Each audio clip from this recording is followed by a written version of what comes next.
मुझे लाइव देख पा रहे हैं, सुन पा रहे हैं, तो आप सभी को हाथ जोड़ के नमस्कार। स्वागत है आप सभी का मेरे प्यारे बच्चों। आज हम बढ़ने जा रहे हैं डीआई पर, क्योंकि आप जानते हैं यूपी पैट का जो एग्जाम है वो स्टार्ट होने जा रहा है। कौन सी तारीख को बताना भाई कमेंट करके। जुम्मन, कौन सी तारीख से स्टार्ट हो रहा है यूपी पैट का एग्जाम? गुड मॉर्निंग मुंबई मेरी जान। आ गए जौनपुर का कमांड लेने गुरुदेव। अरे वाह मेरी जान, लेकर जाएंगे। 6 और 7 तारीख को है। तो मेरे बच्चे टोटल कुल मिला के मैं 100 क्वेश्चन करा रहा हूं, और आज तक जो आपसे वादा किया है वो निभाना है और निभाया है। इन 100 क्वेश्चन में आपका पूरा डीआई खत्म हो जाएगा। 20 क्वेश्चन आपके टोटल कुल मिला के आने हैं डीआई के यूपी पैट में, और मैं 20-20 सवालों के ही 5 सेट तैयार किए हैं। ठीक है जी। तो इन 5 सेट में मैं पूरे 100 सवाल करा दूंगा आप सभी के, और आपके बढ़िया सवाल है। दूसरा, जो भी बच्चे यूपी पैट की तैयारी कर रहे हैं उस बात को ध्यान रखना कि जो डीआई का लेवल है ना, वो एसएससी सीजीएल जैसा नहीं है। यहाँ डीआई का जो लेवल है वो बैंकिंग लेवल का है। बैंकिंग लेवल का है, या कुछ कुछ उससे मिलता जुलता है ना। तो लेवल हार्ड होगा, पर बातें धीरे धीरे समझोगे तो समझ में आ जाएगी, और आप आसानी से कर भी पाएंगे। बस 2 चीजों का ध्यान रखना है। कैलकुलेशन सुपर फास्ट हो, उसके लिए मैं कैलकुलेशन कैप्सूल करा चुका हूं आपको, अपने बैचेज में भी और यूट्यूब पे भी पढ़ा चुका हूं कैलकुलेशन से रिलेटेड।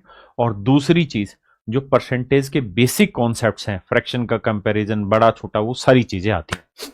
तो अब बिना कोई वक्त गंवाए आप सबके साथ 5 दिन 5 सेशन लगातार होगा। सबसे पहले सारे के सारे भाई बहन कॉपी पेन लेके बैठे। ठीक है जी, रफ कॉपी पेन ले लें।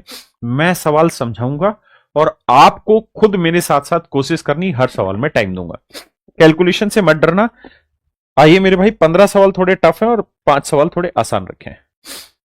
तो मेरे बच्चे डीआई पर आते हैं। सबसे पहला सवाल एक बार नजर दौड़ा लीजिए, फिर आगे बात करेंगे। आप कहेंगे सवाल है? नहीं नहीं भाई, ये सवाल नहीं है, सवाल की रूपरेखा है। चलिए मैं समझाता हूं, सवाल जब से आएंगे तब आपने बताना है। सवाल ये कह रहा है मेरे बच्चे, ये 5-6 शहर हैं, कोलकाता, पटना, धनबाद, रांची, आसनसोल, गया। कुल मिला के 6 शहर है। अब इन 6 शहरों में जो सेल हुई है जूतों की, वो अलग अलग शहरों में हजारों में जूतों की बिक्री को दर्शाया गया है।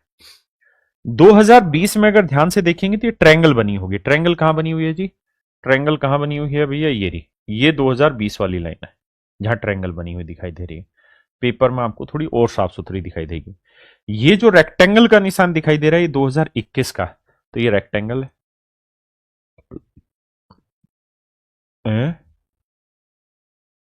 ये रेक्टेंगल का निशान है मेरे बच्चे, और ये गोले का निशान है 2022 को रिप्रेजेंट कर रहा है, तो ये वाला 2022 है।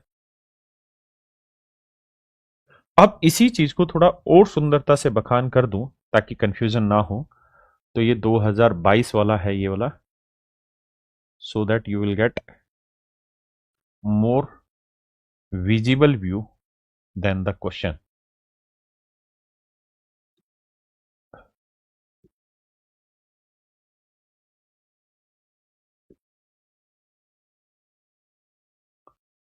ठीक है जी, ये ट्रायंगल का ब्लू कलर है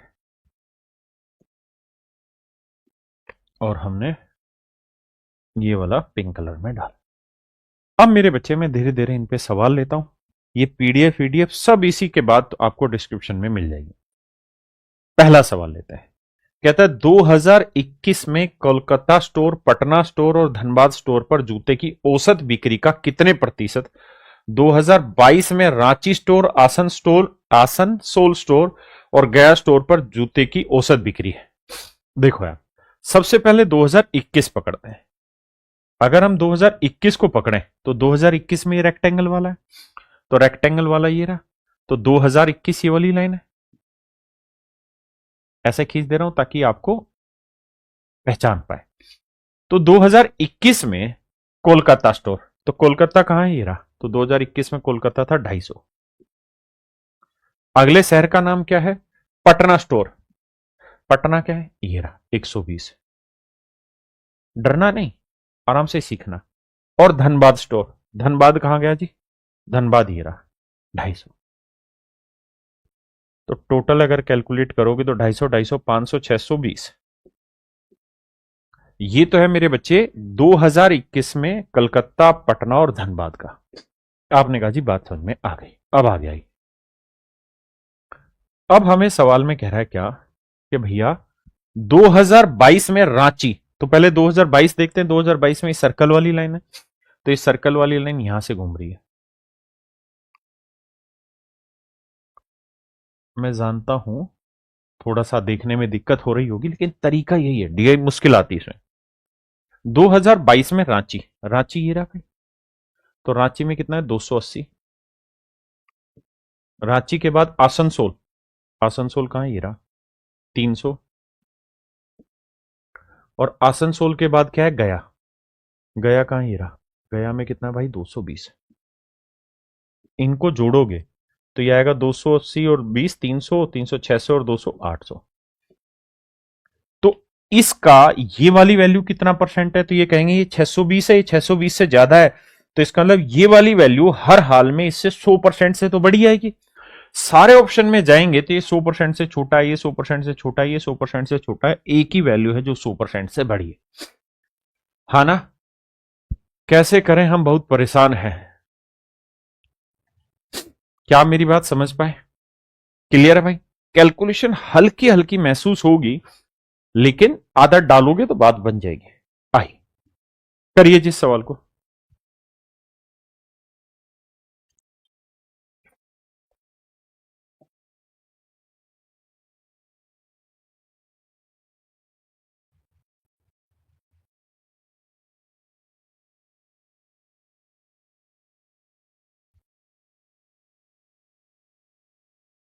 देखिए भाई,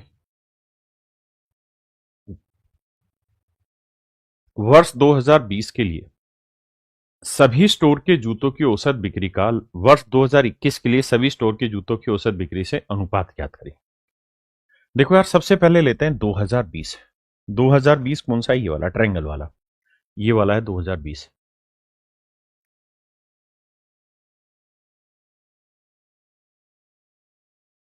अब सवाल में कह रहा है कि 2020 में जितने भी स्टोर थे उन सब का टोटल करो।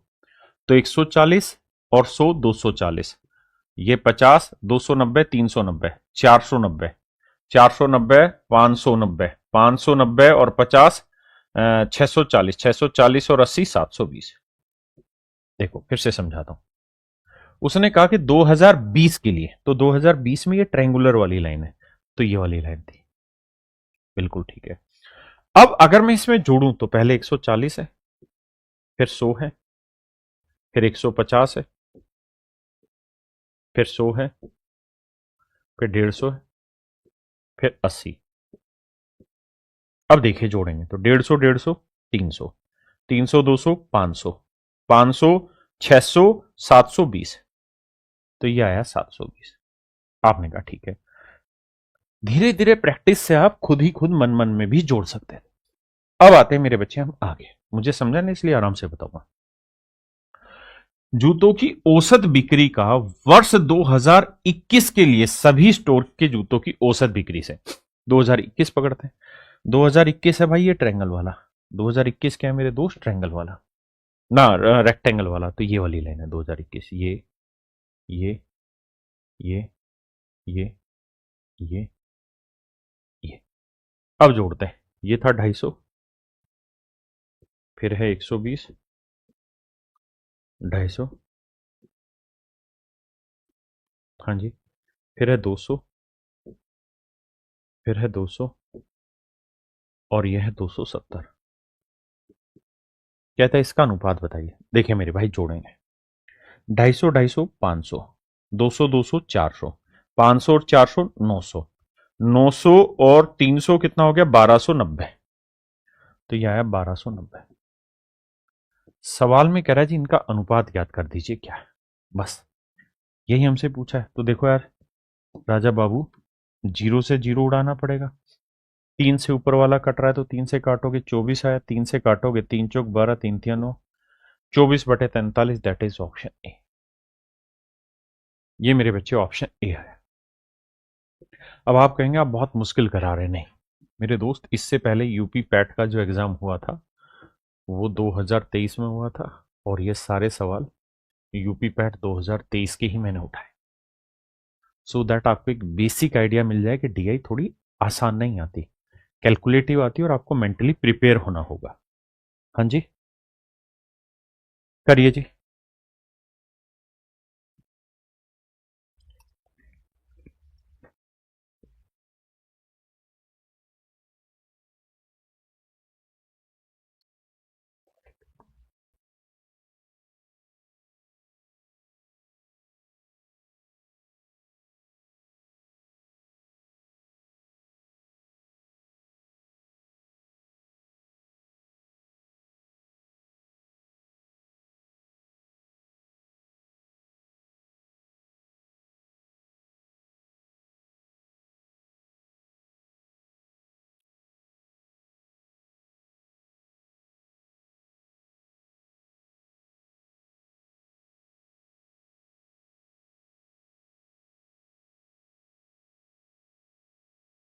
देखिए मेरे भाई, आइए मेरे प्यारे बच्चों, ध्यान से देखिए। कहता है what is the ratio of total sales of Patna centre store for 3 years to total sales of Asansol store for 3 years। कहता है 3 साल का पटना स्टोर का, तो पटना कहां भैया, ये रहा, तो 3 साल का पटना का ये हुआ जोड़, 100, 120, 160 जोड़ दें, 100, 120, 160 जोड़ेंगे, आएगा मेरे भाई 380।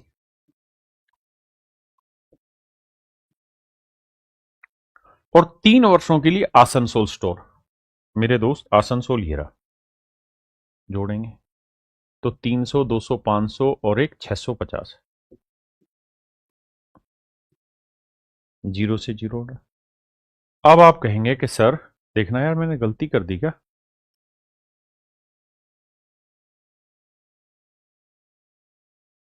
भाई 38, बाबू इसमें ऑप्शन में मिस्टेक है,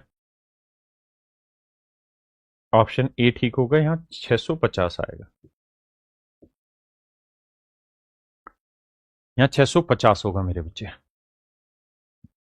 650।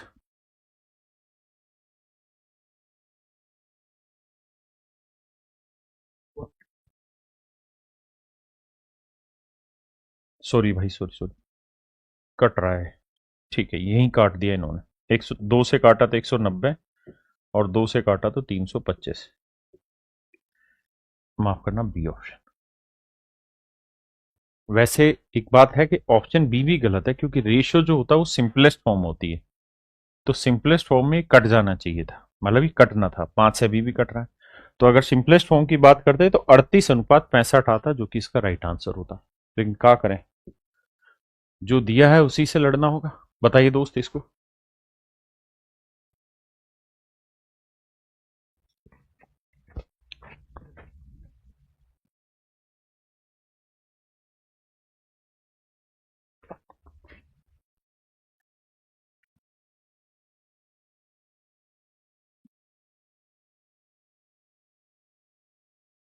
देखिए मेरे दोस्त, कह रहा the total number of shoes sold at Gaya store and Patna store together in 3 years is approximately what percent of total sales at Dhanbad store and Ranchi store together in 3 years। कह रहा है यार गया स्टोर और पटना स्टोर पर मिलाकर 3 वर्षों में जूतों की कुल बिक्री, गया स्टोर, गया कहां भैया, ये रहा, 3 सालों की टोटल बिक्री निकालेंगे तो भैया 80 और 220, 300, 300 और 200, 570, गया स्टोर में 570 है। और पटना स्टोर, पटना पे देखें भाई, पटना ये रहा, देखो यार, 100, 200, 300, 380, कहते हैं इनकी बिक्री की कुल संख्या 0, 8, 7, 15, 5, 3, 8, 1, 950 वर्षों में जूतों की बिक्री की कुल संख्या 3 वर्षों में धनबाद स्टोर, अब भैया धनबाद पकड़ते हैं, धनबाद ये रहा, तो जोड़ेंगे तो 250 और 150, 400 और 200, 600, और रांची स्टोर, रांची ये रहा मेरे भाई, रांची स्टोर ये रहा, तो 280 और 2 400 और एक 580, जोड़ेंगे मेरे भाई 0, 8 6 5 1180। तो हमसे सवाल में पूछ रहा है कि ये वाली जो वैल्यू है ये 1180 का लगभग कितना परसेंट है। 950 1180 का कितना परसेंट है। 950 1180 का कितना परसेंट है। देखिए यार, मैं यहां तक तो आपकी बहुत ज्यादा कैलकुलेशन नहीं बचा सकता था, यहां बस जीरो जीरो ही कैंसिल आप कर सकते थे जो सभी में है। बाकी आपको बेसिक कैलकुलेशन यहां तक की करनी पड़ेगी। अब बहुत आसान है कि भाई 950 1180 का कितना परसेंट है। तो गुना 100 करेंगे, जीरो से जीरो काटा तो यह आ गया 9500 बटे 118। यह आ गया 9500 बटे 118। अब मेरे दोस्त खेल है सारा दिमाग का, बुद्धि का, कि हम कैसे करें। अगर आप बुद्धि लगाएंगे तो ऑप्शन देखिए, ये 80% है, ये 80 से नीचे है, ये 80 से ऊपर है। हम यहां एक दिमाग दौड़ा सकते हैं कि लगभग आंसर किस पे आ रहा है। अगर 80% होगा तो इसका 80 गुना करना पड़ेगा। तो देखो यार, जीरो, आठों आठों 64 है ना, और 8 एकम 8 और 6 14, और 8 एकम 8 और 1 9, 9440। यानी अगर यहां 9440 लिखा होता ना मेरे बच्चे, तो ये कट के डायरेक्ट 80% आंसर आ जाता। लेकिन ये 9440 से कितना ज्यादा है, 60 ज्यादा है, मतलब 80 पॉइंट समथिंग आएगा। और मेरे दोस्त 80 पॉइंट समथिंग एक ही ऑप्शन है, that is in option C, जो कि मेरे बच्चे ऑप्शन सी है। दूसरा तरीका, यही इसी बात को और दूसरे तरीके से भी आप टैकल कर सकते हैं, और वो ये, क्या 9500 बटे 118 आपको अप्रोक्सीमेशन में भी कैलकुलेशन सिखाई होगी। अप्रोक्सीमेशन में भी कैलकुलेशन सिखाई कैसे। अगर मेरे दोस्त यहां से मैं 18 भाई ये चीज तो हमने देखी कि लगभग लगभग 80 गुना बैठ रहा है ना। जैसे अगर यहां 118 की जगह अगर 120 होता तो 12 8 9600, 9600 जो होता वो इसका 80 गुना होना था। तो यानी लगभग वैल्यू ऊपर 80 गुना है, तो 118 में यहां 18 घटा देता हूं। तो यहां 18 घटा रहे हैं तो ऊपर 18 का 80 गुना घटाना पड़ेगा, क्योंकि वैल्यू 80 गुना के लगभग। तो देखो यार, जीरो, 18 8 144, 18 कम 18 और 14, 18 और 14 32, 3240 मेरे भाई हमें घटाना, 32 नहीं, सॉरी मैं गलत कर गया। 18 जीरो आया, 18 8 144। अबे यार बस खत्म कहानी, 144 ही तो आना था, हासिल कहां से आएगी।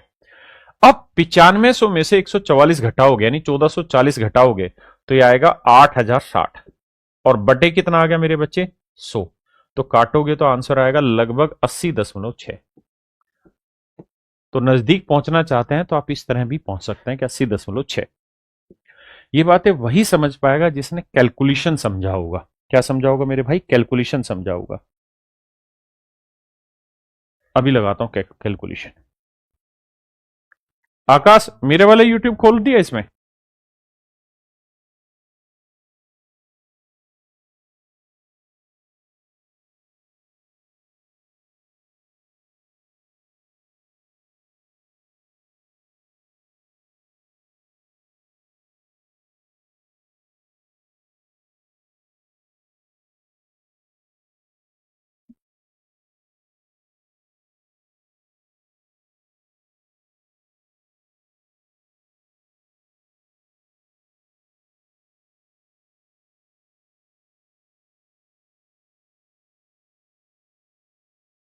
बहुत ऐड मार रहे हैं लोग, बस छोड़ दे मैं कर दूंगा। देखो यार, आप मेरे वाले चैनल पे हैं, इसी चैनल सॉरी भाई, इसी चैनल पर जब आप जाएंगे तो कहीं ना कहीं कैलकुलेशन मिल जाएगी आपको। ये रही मैथ्स कैलकुलेशन। यहाँ कैलकुलेशन की सीरीज है, 12 वीडियो मेरे बच्चे इसमें मैंने डाली हुई है, और यहां से प्लेलिस्ट में जाकर आप 12 वीडियो के थ्रू प्रॉपर कैलकुलेशन को आराम से समझ सकते हैं, है ना। तो 12 वीडियो है भाई, जरूर जाके उसको कैलकुलेशन को एक बार नजरों से निकाल दो, बहुत जरूरी है। ठीक है, उससे पहले भी यहाँ कैलकुलेशन की एक प्लेलिस्ट है, लेकिन आप वो अपडेट वाली जो प्लेलिस्ट है उसमें एक बार जाके कैलकुलेशन सीख लें। अब आते हैं वापसी से। कह रहा है यार, 3 वर्षों में कोलकाता स्टोर, पटना स्टोर और रांची स्टोर के जूतों की बिक्री की कुल संख्या कितनी है। देखो यार बड़ा आसान है, 3 सालों में कोलकाता, कोलकाता ही रहा भाई, इनको जोड़ना है। तो 3 2 5 और एक 6, 690। आगे भाई पटना लेते हैं, पटना ये रहा यार, जोड़ेंगे भाई 100, 200, 380। और तीसरा है मेरे बच्चे रांची स्टोर, रांची ये रहा। तो भैया 200, 200, 400, 580। कह रहा है यार इन्हें जोड़ दो और बताओ कितना है। तो 8 8 16 और 9, 5 6 11 और 3 14 और 2 16। तो 1650 मेरे बच्चे मेरा राइट आंसर आ जाए। 1650 मेरे बच्चे मेरा राइट आंसर आ जाए। क्या आप मेरी बात समझ पाए? किसी भाई को यहां तक कोई दिक्कत है? नहीं। अब अगले सवाल पर आते हैं। पता कई बार हम ये सोचते हैं कि घर पे बैठ के करेंगे, बाद में बात कभी आया ही नहीं। देखो यार, ये सवाल है, इस सवाल में कहानी बताई गई। क्या कहता है? भैया एक टंकी है, पढ़ो मत बहुत टाइम खराब हो जाएगा। एक टंकी है, उस टंकी की कैपेसिटी है 1000 लीटर। उस टंकी की क्षमता है 1000 लीटर। 1000 लीटर उस टंकी की कैपेसिटी है, और उस टंकी में A B C D E ये पानी भरने वाले प्लस वाले हैं, और ये जो है मेरे बच्चे उसी टंकी को खाली करने वाले हैं। ये सारे pipe P Q R S T खाली करने वाले हैं, और ये मेरे बच्चे उस टंकी को भरने वाले हैं। पानी 1000 ही लीटर है। कह ये रहा है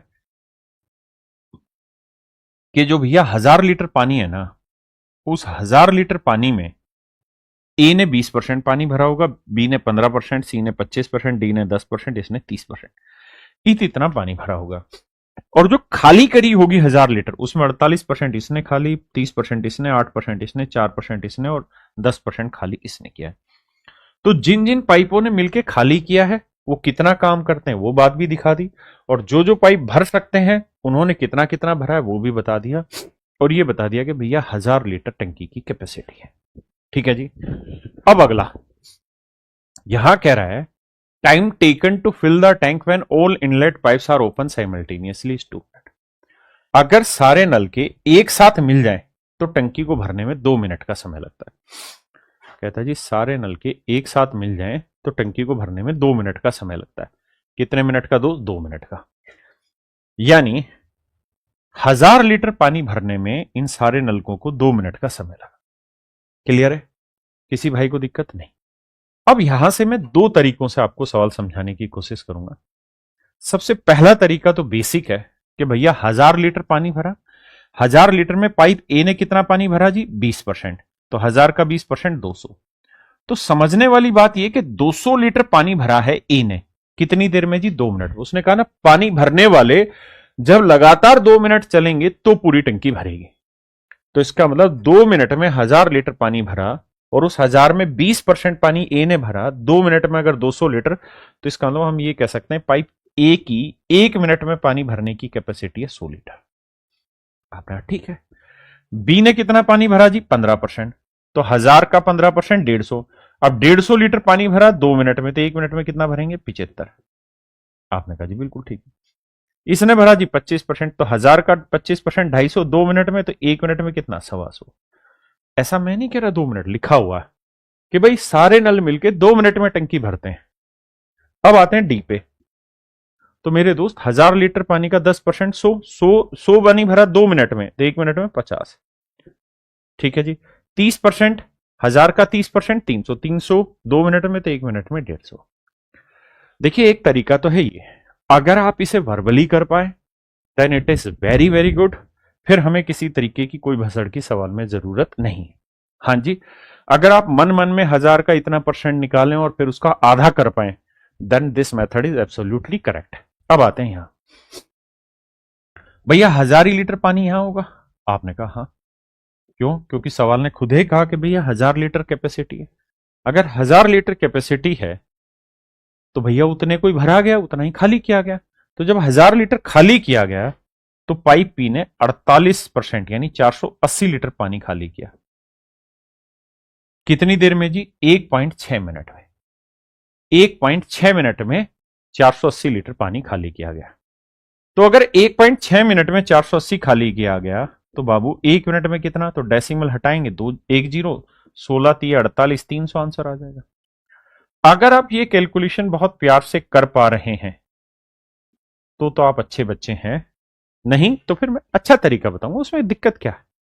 अब आते हैं क्यू पे।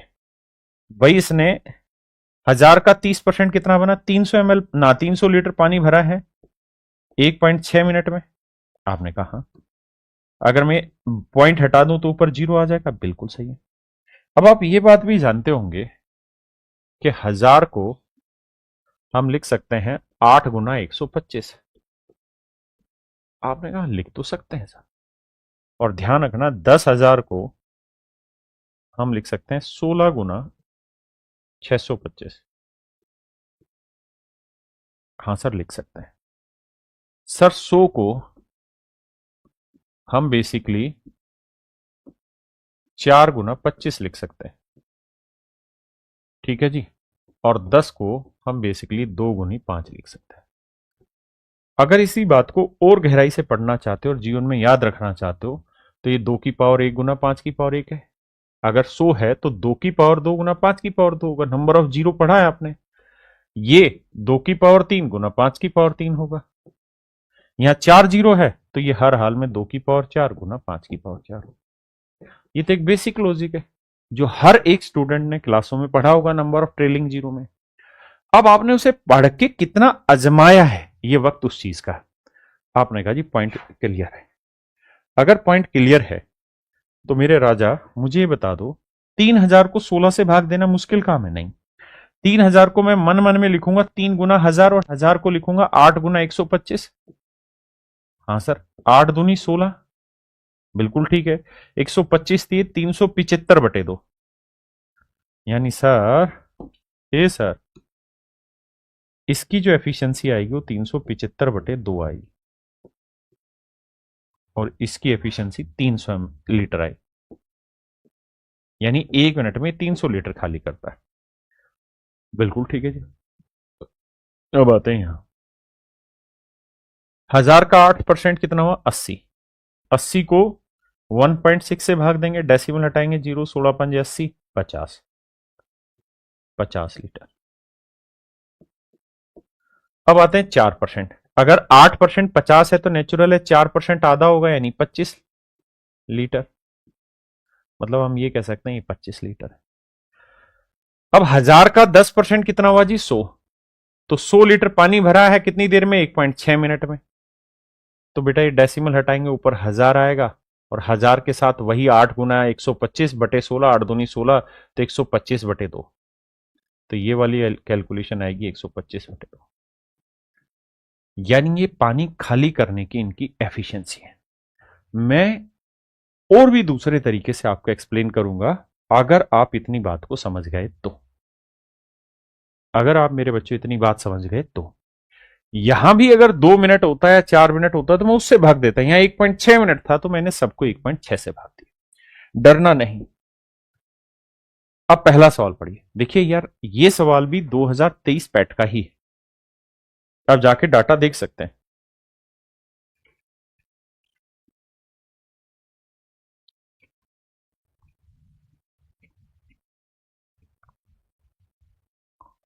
देखिए भाई, कहता है pipe A plus B plus D plus R plus है। कहता है सारे मिल जाए तो क्या उखाड़ लेंगे? आओ भाई, अगर सारे मिल जाते हैं ए बी डी तो आप ये बात जानते हैं क्या कि सर ए बी और डी जो है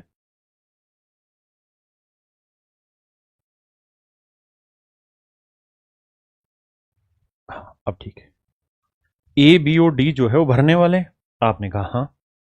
तो ए 100 भरेगा, बी 75 भरेगा और ये 50 भरेगा। तो 50 लीटर और 75, 125 और 100, 225। यानी मैं ये कह सकता हूं कि ये 225 लीटर भरेंगे। हाँ जी सर, आर और एस जो है वो खाली करने वाले हैं। तो अगर आर और एस की बात करें तो आर कहां है? ये रहा। और एस कहां है? ये रहा। तो 50 और 25 75 खाली करेंगे, तो ये 75 खाली करेंगे। तो टोटल देखे तो 225 में 75 गया मेरे बच्चे, ही आया 150। यानी हर घंटे 150 ही पानी भरेंगे, सारे मिल जाएंगे। तो भैया 1000 लीटर टंकी में पानी आना है, बटे 150 से भाग दे दो, आपका मामला सेट हो गया। अब आप जानते हैं 5 से काटा 20, 5 दिए 15, 20 बटे 3 का मतलब बना 6.66666, है ना? और ये मेरे बच्चे एक ही ऑप्शन है, that is in option D. एक बार जल्दी से बताइए कितने बच्चे इस बात को समझ गए। देखिए थोड़ा मुश्किल जरूर नजर आएगा आपको, लेकिन विश्वास मानिए अगर हर मुश्किल चीज से भागोगे तो कोई हल ही नहीं निकलेगा।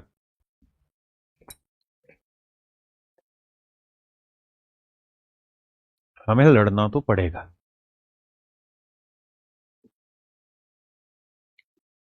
Yes we have to fight. आइए,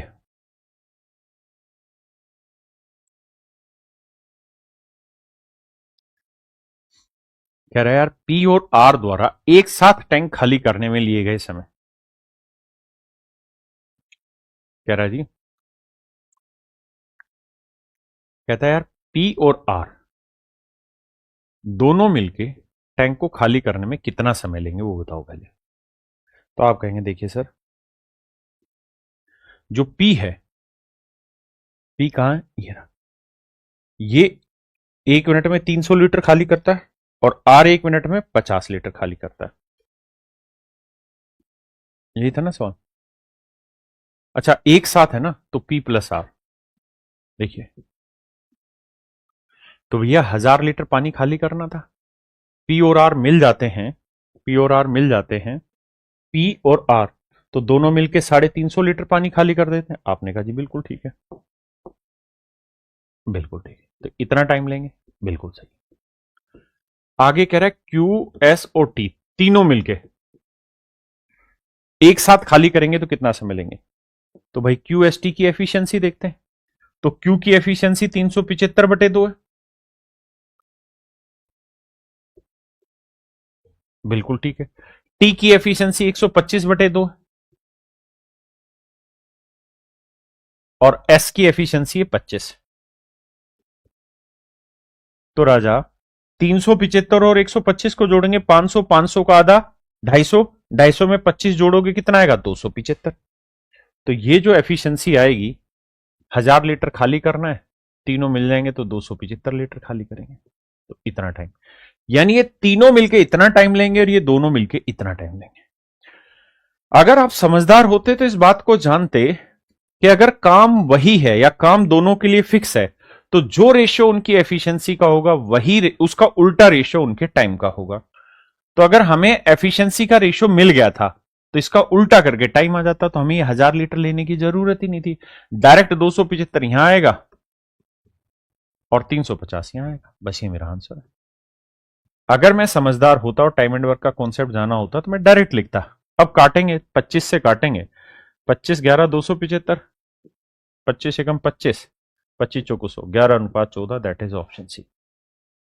ऑप्शन सी मेरा राइट आंसर। जल्दी से बताइए मेरे बच्चे कितने बच्चे मेरी बात समझ गए। भाई रेशियो ऐसे जाएगा ना, ये गुना होके इधर आएगा और ये गुना होके इधर आएगा। बातों को समझो, बातों को तेरी मैं समझ ना सका। आइए भैया,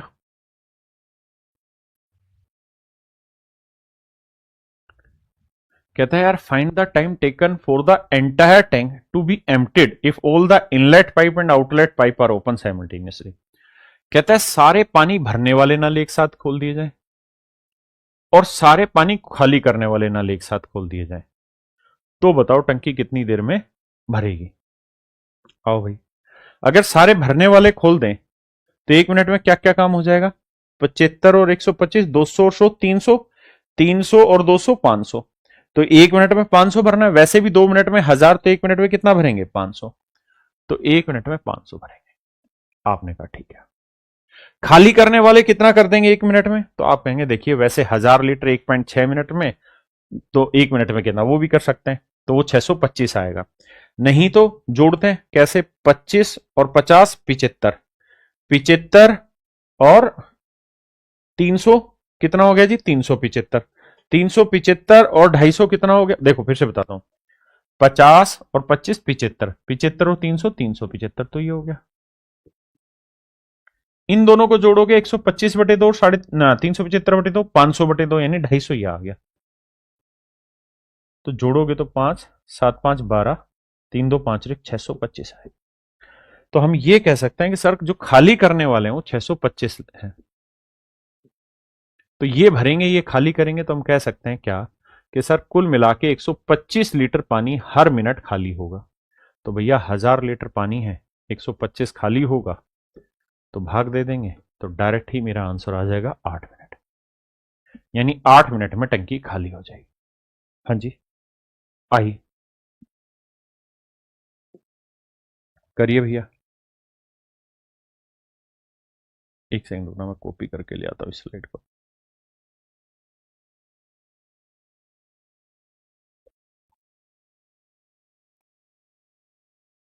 भाई प्लीज बताओ, टेंशन नहीं लेना, सवाल पढ़ने के, भागने से कुछ नहीं होगा।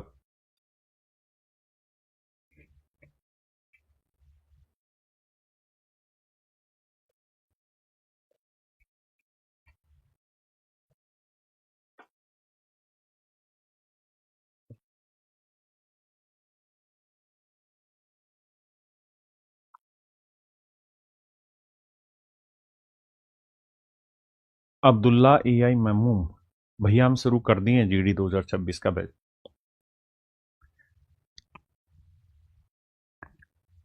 देखिए भाई, कहता है टैंक को भरने में अकेले पाइप C द्वारा लिए गए समय और अकेले पाइप D द्वारा लिए गए समय। कहता है अकेला C और अकेला D, इनके द्वारा लिए गए समय के योग का फिर इन दोनों को जोड़ना है। तो देखो यार, C और D कितनी देर में भर लेते हैं। तो भैया C कहाँ है, ये रहा C 125 और D 50, 125 50, तो 1000 लीटर है, 125 लीटर 1 मिनट में भरेगा, ये 1000 लीटर है, 50 लीटर 1 मिनट में। बिल्कुल ठीक है। लिए गए समय के योग का टैंक को खाली करने में अकेले पाइप R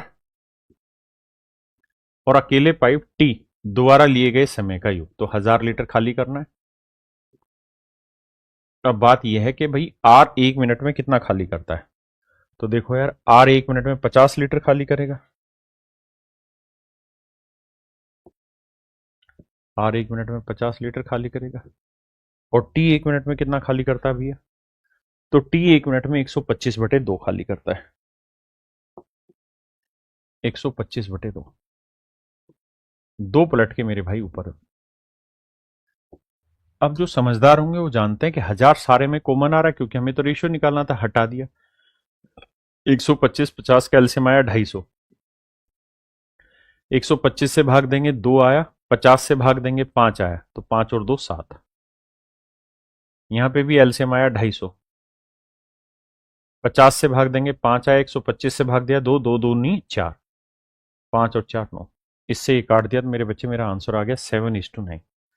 यानी मेरे नन्हे मुन्ने प्यारे बच्चों, ऑप्शन ए मेरा राइट आंसर है। ऑप्शन ए मेरे दोस्तों मेरा सही आंसर। अब आइए मेरे बच्चे इसके लास्ट सवाल पे 10वें।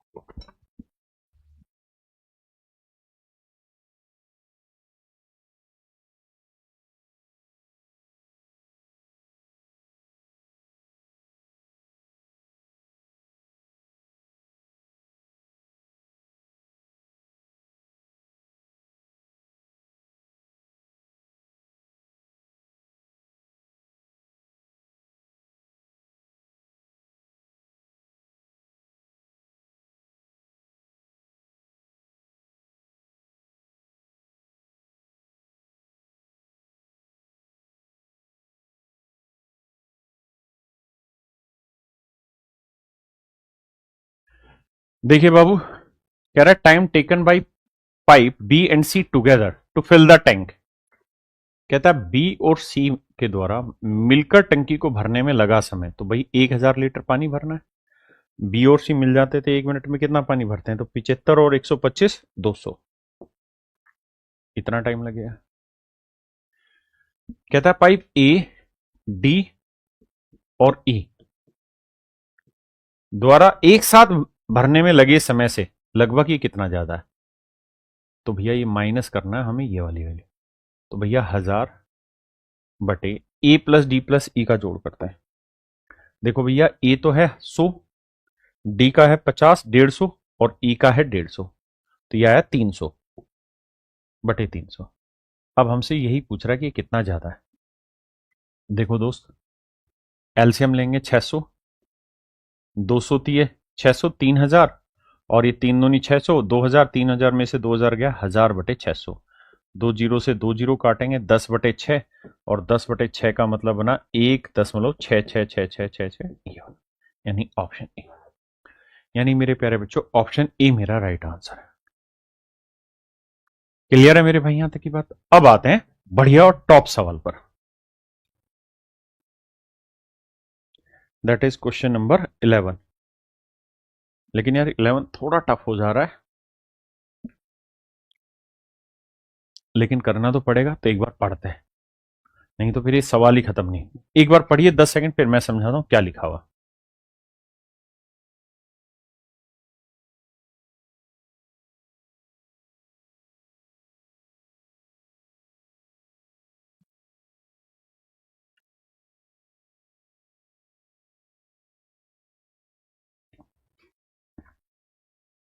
कह रहा है study the table chart carefully and answer the question given below.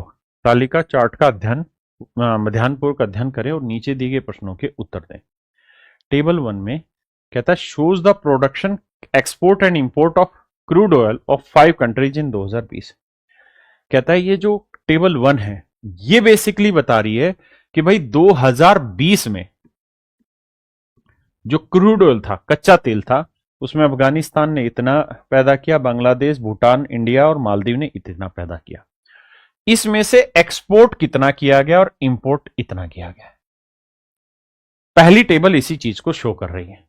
एक भाई कह रहा है मेरी शिफ्ट में आया था ये सवाल, ध्यान से देखो। तो अगली टेबल के बारे में कहा है the table two shows the percentage increase in production from 2020 से 2022। कहता अगली जो टेबल है इसमें 2020 से 2022 के बीच में कितना परसेंट ग्रो हुआ उसके बारे में बताया गया कि 2020 में 2100 था तो 22 में 20% इंक्रीज हो गया। 23 में ना 22 में इतना परसेंट हुआ, यहां बांग्लादेश में 25% हुआ, भूटान में 25%, इंडिया में 22%, मालदीव में 24%। ऐसे अलग अलग में कितना परसेंटेज ग्रो हुआ उसके बारे में बताया जा रहा है। अब आते हैं इसके असेसमेंट पे। जब आप इसके असेसमेंट पे आएंगे तो एक वर्ड आएगा जिसे हम बोलेंगे कंजप्शन, खपत। कंजप्शन जो होगा वो basically production plus import minus export होगा। Production plus import minus export, ध्यान देना, production plus import, production plus import minus export, this is called consumption. ये कंजप्शन होगा मेरे बच्चे जिसे हम खपत कह रहे हैं। और खपत का बेसिक फंडा होगा production plus import minus export, this is consumption. हाँ जी, अब इस लिस्ट के ऊपर अनेक सवाल पूछे जाएंगे और उन्हीं सवालों में धीरे धीरे आगे बढ़ते हैं। आइए भैया, नाराज नहीं होना, आराम से बस प्यार से सुनते जाना। जैसे पहला ही सवाल है, 2020 में पांचों देश एक साथ निर्यात आयात अनुपात क्या था? What is the export import ratio of the 5 conjugative together in 2020। कहता है 2020 में पांचों देशों का एक साथ निर्यात और आयात का अनुपात कितना था। यानी हमें यहां ये देखना पड़ेगा कि 2020 में एक्सपोर्ट टोटल कितना था और इंपोर्ट कितना था। तो एक्सपोर्ट को जोड़े तो 600, 400, 1000, 1800, 2400 और 5 2900, ये था 2900। और यहां 4 3 7 और 4 11, 11 और 5 16, 16 और 3 19, 2900। तो जितना टोटल अगर 2020 में पांचों कंट्रियों का, अफगानिस्तान, बांग्लादेश, भूटान, इंडिया, मालदीव, पांचों कंट्रियों का एक्सपोर्ट अगर 2900 था तो इंपोर्ट भी मेरे बच्चे 2900 है। इसका मतलब रेशियो 1:1 आया, यानी ऑप्शन सी। क्लियर है? सेकंड क्वेश्चन पे कहता है 2020 में प्रत्येक 5 देशों में कच्चे तेल की औसत खपत क्या है? Average consumption of crude oil, average consumption of crude oil, ध्यान देना। कंजप्शन कैसे निकलेगी? Production plus import minus export. तो प्रोडक्शन प्लस इंपोर्ट, 21 4 2500, 2500 में 600 गया 1900, 1400 और 300 या 1400 ये माइनस करना है तो ये 1000 1300 है,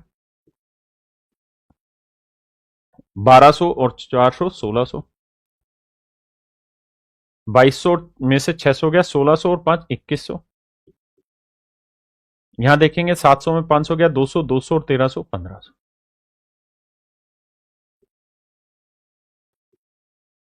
ये आया मेरे बच्चे 500 सालों का कंजप्शन, ये आया 500 सालों का कंजप्शन। इसने हमसे पूछा था 2020 में प्रत्येक 5 देशों में कच्चे तेल की औसत खपत ज्ञात करिए, यानी हमें इनका निकालना है average. So how do we find the average? हमें सबको जोड़ना होगा, तो जोड़ेंगे 0 0, 9 और 3 12, 12 और 6 18, 18 और 1 19, 19 और 5 24, 4 हासिल 2, 2 और 1 3, 4 5 2 7 और 1 8, यही आया ना भाई? 3 2 5 1 6 2 8 84। कितने देशों की कहानी है ये? 5 देशों की। तो औसत क्या आएगी? 5 एकम 5, 3 बचा, 5 6 30, 5 8 40, 1680 इज योर राइट आंसर। 1680 मेरे प्यारे बच्चों आपका बिल्कुल सही उत्तर होगा, 1680 आपका बिल्कुल सही उत्तर होगा। आसान मत समझ लेना बेटा, अभी इशारा भी नहीं दिया सवाल ने, अब हिलाएगा अगले में और हिला डुला के फेंकेगा तुमको। कहता है 2022 में प्रत्येक 5 देशों में कच्चे तेल की औसत खपत क्या है? 2022 में कहे वो ये रहा है शैतान आदमी, कहता है 2022 में, आराम से समझना भाई, कहता है 2022 में प्रत्येक 5 देशों में कच्चे तेल की औसत खपत, यानी ये जो है ना कहानी, ये है राजा 2020 की। हमसे यही कहानी पूछ रहा है 2022 की, यही सेम कहानी पूछ रहा है 2022 की। तो पहले इनमें जो परसेंटेज ग्रो हुआ वो डाटा लिखो, फिर यहां लिखो, फिर यहां लिखो, फिर कैलकुलेट करो और जो आएगा फिर उसे 5 से भाग दोगे, that is your answer. But क्या करें, करना पड़ता है, गरीबी इसी को कहते हैं राजा। हैं पैट में ऐसे ऐसे सवाल पूछ ले रहा हराम खोर, मास्टर हिल जाए देख के। देखो पर करना तो है, क्योंकि भागना समाधान है नहीं और भागा हमसे जाएगा नहीं। कैलकुलेट करते हैं भाई, ये बताओ अफगानिस्तान में प्रोडक्शन कितना इंक्रीज हुआ? 20%। तो 2100 का 20% 420, तो 420 इंक्रीज हुआ है। क्या हुआ? 420 इंक्रीज हुआ है। एक काम ये कर सकते हैं कि हम जितना इंक्रीज हुआ वो लिखते चले जाएं, या इंक्रीज करने के बाद की वैल्यू लिखते चले जाएं, दोनों मर्जी लिख लीजिए। अगर मैं इंक्रीज के बाद की वैल्यू लिखता हूं तो 2100 का 20% 420, तो ये हो गया 2520। 1400 का 25%, भाई 1400 का 25% निकालना तो ये बताओ, 1000 का 25% 250 और 400 का 25% 100, तो 350। तो 350 इंप्रूव करोगे तो 1750 होगा। कैलकुलेशन बहुत जबरदस्त चाहिए इनमें। 2000 का 25% 500 बढ़ाओगे तो 2500 आएगा। क्या करें, क्या छोड़ दें क्या ना छोड़ें? 22% लोगे तो 22 22 484 होता है, तो 484 जोड़ोगे तो 2684 आएगा। और भैया ये 24% होता है, तो 24 को 7 से गुना करोगे तो 7 चौक 28, 7 दूनी 14 और 2 16, 168। तो 8 6 7 रेख 8, 868। एक बार पहले इतनी बात समझे, 2022 में जो प्रोडक्शन है वो इतना हो गया, 2022 में प्रोडक्शन इतना हो गया। बताओ मेरे दोस्त,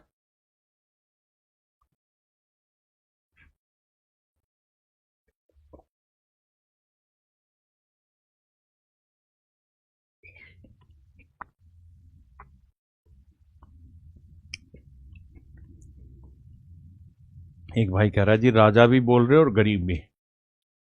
बाबू माँ है ना, माँ किसी भी अवस्था में हो सच जानती है। लेकिन बेटे को राजा बाबू ही कहती है। हर माँ के लिए उसका लाल राजा बाबू होता है। क्यों? क्योंकि उसको पता है मेहनत करेगा, संयम रखेगा तो बनेगा भी राजा बाबू। आइए, अभी दर्द खत्म नहीं होगा। आइए एक्सपोर्ट पर आते हैं। देखिए मेरे दोस्त, एक्सपोर्ट की कहानी पढ़िएगा। 15% लेंगे तो 600 का 15%, 15 छिके 90, 690। 24%, 24 चौको 96, 496। 25%, 50,000। 20%, 120, 720। 25%, 500 का 25%, 125, 625।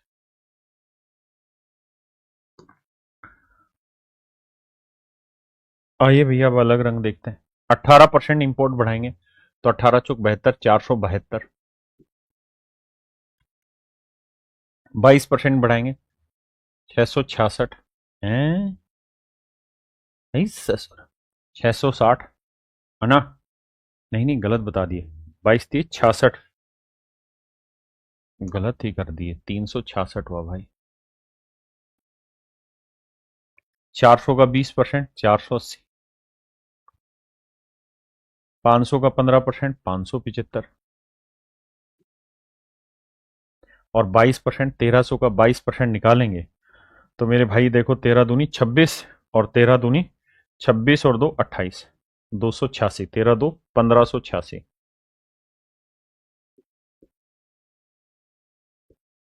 ये वैल्यू है। अब हमें कंजप्शन निकालनी पड़ेगी भाई, लेकिन आप ये विश्वास रखिए कि अगले 2 सवालों में ये कैलकुलेशन सेम रहेगी, तो वहां हम इस कैलकुलेशन का इस्तेमाल कर लेंगे। तो भैया 2520 जमा 472 माइनस 690 हमें करना पड़ेगा, तो आएगी कंजप्शन। तो मेरे दोस्तों कंजप्शन निकल के आएगी, और फिर जो कंजप्शन निकल के आएगी उसे 5 से भाग देना पड़ेगा, वो आएगी हमारी एवरेज कंजप्शन। क्लियर है भाई यहां तक? अब कैलकुलेशन तो करनी पड़ेगी हमको। देखिए क्या करते हैं समझना। अब हम एक बात समझ सकते हैं, और वो ये कि हमने यही सब का सेम काम यहां किया था। 1680 आया था, 1680 आया था। अब हम ये बात भी समझ रहे हैं कि प्रोडक्शन जो है उसका रेट हर जगह ज्यादा है एक्सपोर्ट और इंपोर्ट से। तो मेरा जो एवरेज आएगा वो 1680 से ज्यादा आना था, है ना? अगर मुझे उस तरह से अगर जल्दी से आंसर लगाना हो, और 1600 यही था ना, 12वां था 13वां था ये वाला, तो 1680 से एक ही ज्यादा 2054 है, तो डायरेक्ट मेरा ऑप्शन सी आ गया। लेकिन ये बात मैं तब समझाऊंगा जब आप इस सवाल को पहले कैलकुलेट करना सीख लें, उसके बाद आपको इसका अंदाजा आएगा। देखिए भाई, 2520 जमा 472, 2520 जमा 472, 10 मतलब 2, 7 2 9, 5 4 9, और इसमें से घटाना 690, तो 2 आया भाई। 9 में 9 गया 0, 9 में 6 गया 3, 2302। बिल्कुल ठीक है। अब आइए आगे।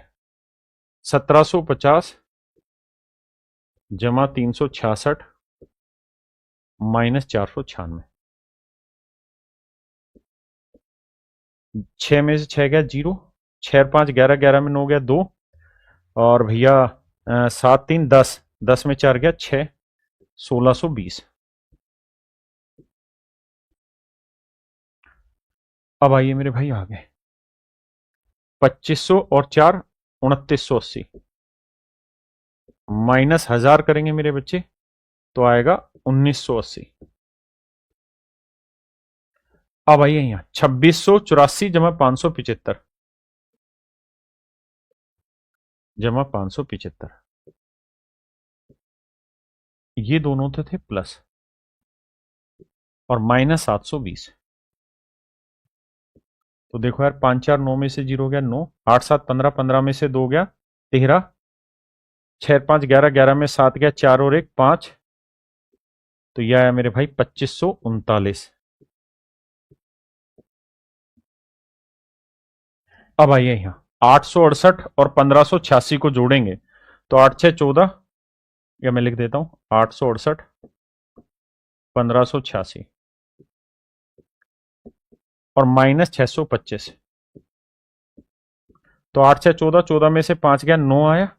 8 6 14, 14 में से 2 गया भाई, कितना बचा? 12 का 2 हसल 1, और 8 और 1 9, 9 और 5 14, 14 में 6 गया 8। हाँ जी, तो ये आया मेरे भाई 1829। अब अगर हमें पूरा डिटेल करना होगा तो हमें इन सबको जोड़ना होगा और जोड़ के 5 से भाग देना होगा। जोड़ के 5 से भाग देंगे तो ये बात देखो कि सबसे छोटी वैल्यू 1620 है, यानी 1620 से तो बड़ा ही एवरेज आएगा। और मेरे भाई 1620 से बड़ा एवरेज एक ही ऑप्शन में दे रखा है, और वो है 2054। ये तो था पूरे सवाल को डिटेल करना। ये तो है मेरे बच्चे पूरे सवाल को डिटेल करना। लेकिन अब मैं समझाता हूं कि इसे डिटेल नहीं करना, हमें शॉर्ट में कैसे निपटाना था।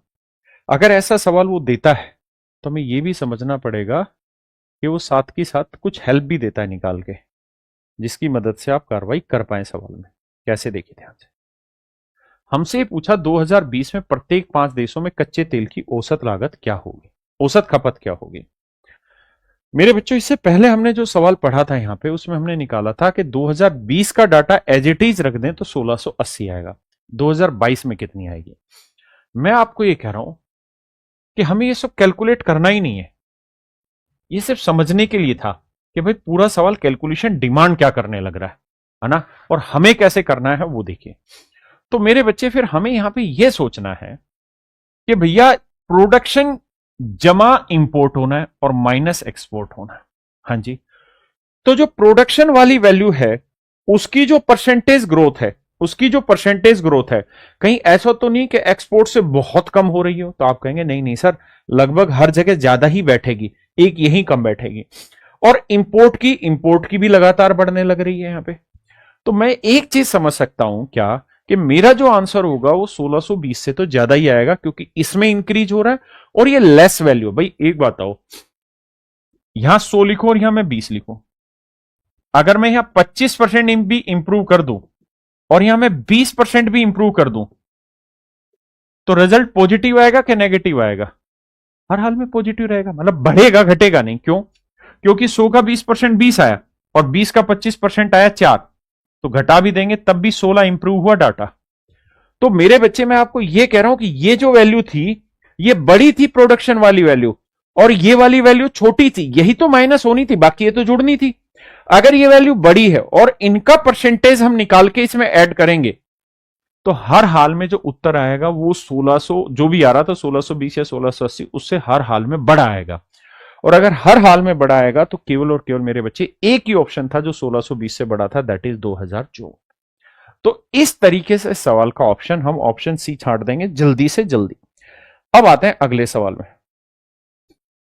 कह रहा percentage increase in crude oil consumption from 2020 से 2022 is highest in which of the following. 2020 से 2022 तक कच्चे तेल की खपत में प्रतिशत वृद्धि निम्नलिखित में से किस देश में सबसे अधिक है? बताइए जी। Percentage increase in crude oil consumption from 2020 से 22 is highest in which of the following. किस देश में सबसे ज्यादा है? यह सवाल अब थोड़ा खतरनाक हो गया, और इसमें अब आपको एक्चुअल डाटा की जरूरत पड़ेगी ही पड़ेगी। यानी जो पहले वाली टेबल थी उसकी भी जरूरत पड़ेगी और दूसरे वाली टेबल की भी जरूरत पड़ेगी। देखिए भाई, 2020 से 2022 तक कच्चे तेल की खपत में प्रतिशत वृद्धि, यानी हमें कंजप्शन निकालनी है। तो सबसे पहले हम करते हैं बांग्लादेश। तो मेरे दोस्तों ये बताओ, बांग्लादेश की, बांग्ला यही है ना? हाँ, बांग्लादेश की 2020 में कंजप्शन कितनी थी? तो बांग्लादेश की 2020 में कंजप्शन थी 1300। 1300 1300। अगला ऑप्शन है अफगानिस्तान। अफगानिस्तान की कंजप्शन कितनी थी जी? 1900, सबसे पहले वाली 1900। भूटान की कितनी है भाई? तो आप कहेंगे जी भूटान की कंजप्शन कहां गया? भूटान की है 1600। ये 2020 की, ध्यान रखना, 1600। और मालदीव की कितनी है भैया? तो मालदीव की यहां निकालेंगे, तो मालदीव की है मेरे भाई 1500। ये तो है मेरे दोस्त 2020 की कंजप्शन। अब हमें जो जरूरत पड़ेगी ना, वो पड़ेगी 2022 की। क्यों? क्योंकि सवाल ने पूछा 2022 की बताओ। 2020 से 2022 तक, यानी 20 में कंजप्शन क्या थी और 22 में क्या थी, उसमें किस देश की सबसे ज्यादा इंक्रीज हुआ है। तो भाई 22 में देखें तो बांग्लादेश की कितनी हो गई? 1620। बांग्लादेश हो गया 1620।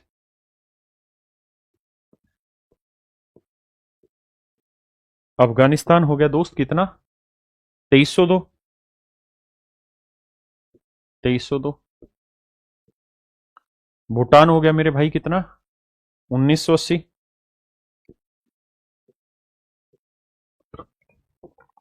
और मेरे भाई मालदीव हो गया 1829। हमसे ये पूछ रहा है सबसे ज्यादा इंक्रीज किस में हो। ये हमारा सवाल है कि भैया सबसे ज्यादा इंप्रूव इनमें किस में हुआ है। अब आप कहेंगे देखो सर करते क्या है, सारों में से 2 जीरो हटाते हैं क्योंकि रेशियो ये। अब हमें चेक करना है किसकी वैल्यू ज्यादा आ रही। 13 से भाग देंगे तो देखो 13 13 169। आपने कहा बिल्कुल ठीक है, तो यानी 13 से तो कम आएगी। 19 से भाग देंगे, मतलब ऐसे समझा रहा हूं मैं कि चलो भाग देता हूं। 13 एकम 13, बचा कितना मेरे बच्चे? तो आप कहेंगे जी 3 32 बचा, तो 13 दूनी 26, 6 बचा, 13 तीन 39, 13 चौकू 52, तो 124 आई लगभग। 124 से ज्यादा है। यहां देखें 19 से भाग देंगे, 19 से कम 19, बचा कितना भैया? 19 और 4 23, 40 बचा, 19 दूनी 38, 2 बचा, 19 से कम 19, 121 से ज्यादा बैठी। यहां देखें 16 एकम 16, बचा कितना मेरे बच्चे? 3 बचा, 16 दूनी 32, 6 और 60 को लेंगे तो 16 थी 48, 123 प्लस। और यहां देखें 15 एकम 15 मेरे बच्चे, बचा कितना? 3, 15 दूनी 30, 2 बचा, 15 एकम 121 से ज्यादा। उसने पूछा सबसे ज्यादा वैल्यू किसकी है, तो सबसे ज्यादा वैल्यू आई मेरे बच्चे बांग्लादेश की, यानी ऑप्शन ए। ये मेरा राइट आंसर, ये मेरे भाई मेरा राइट आंसर है। अब दिक्कत ये थी कि पिछले वाला सवाल तो हमने अप्रोक्सीमेशन से कर दिया था, लेकिन इस वाले सवाल के लिए हमें ये डाटा जरूरी है। इसके आधार पे ही हम एक्यूरेट पहुंच पाएंगे, अदरवाइज नहीं पहुंच पाएंगे। तुक्केबाजी अलग चीज है, लेकिन सोल्व करना हो तो हमें ये काम करना पड़ेगा। अब आ जाइए मेरे भाई सबसे आखिरी सवाल में, सबसे खतरनाक सवाल। आइए जी बताइए।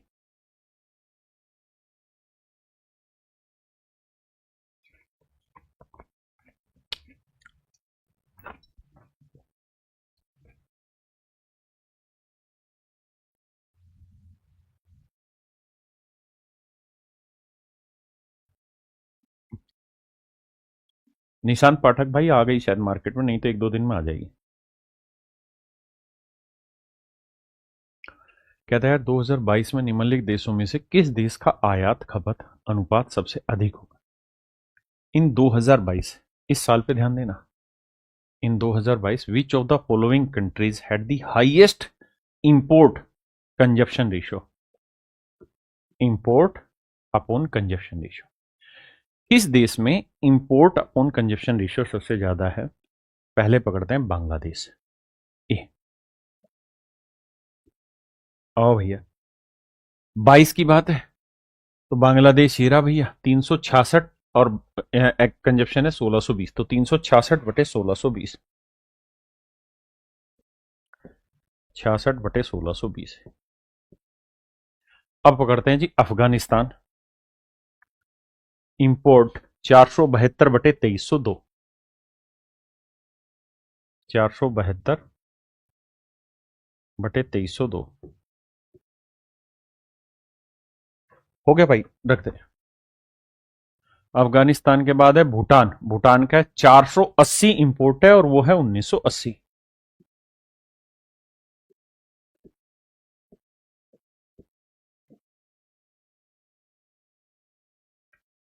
ये था बी ऑप्शन, ये था सी ऑप्शन, और अब आते हैं डी पे, दैट इज मालदीव। मालदीव में देखें तो 1586 बटे 1829,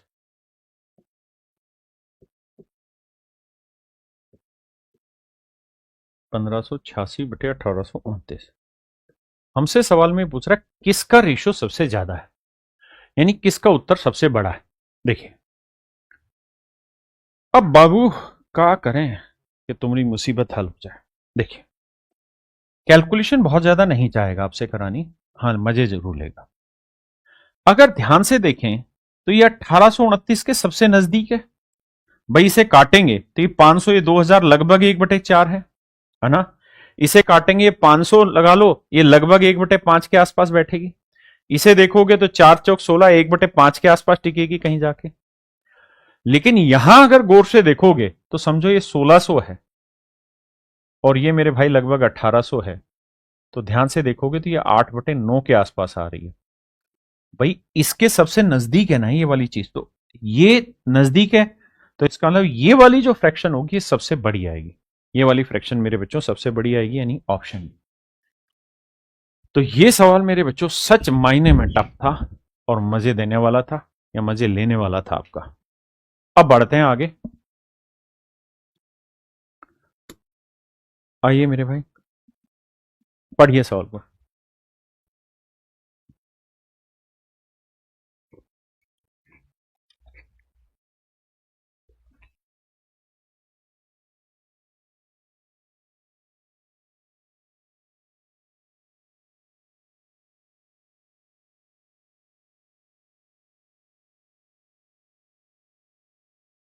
देखिए मेरे भाई, कहानी ये है, पाई चार्ट आसान है। कह रहा पूरे भारत की जनसंख्या को अगर देखें हम, तो सेंटर में 20% जनसंख्या है, उत्तर में 16%, दक्षिण में 23%, ईस्टर्न में 25 और वेस्टर्न में 16%। ये कहानियां इसी के आधार पे कहता है कुछ कुछ जवाब दे दो ताकि मजा आ जाए।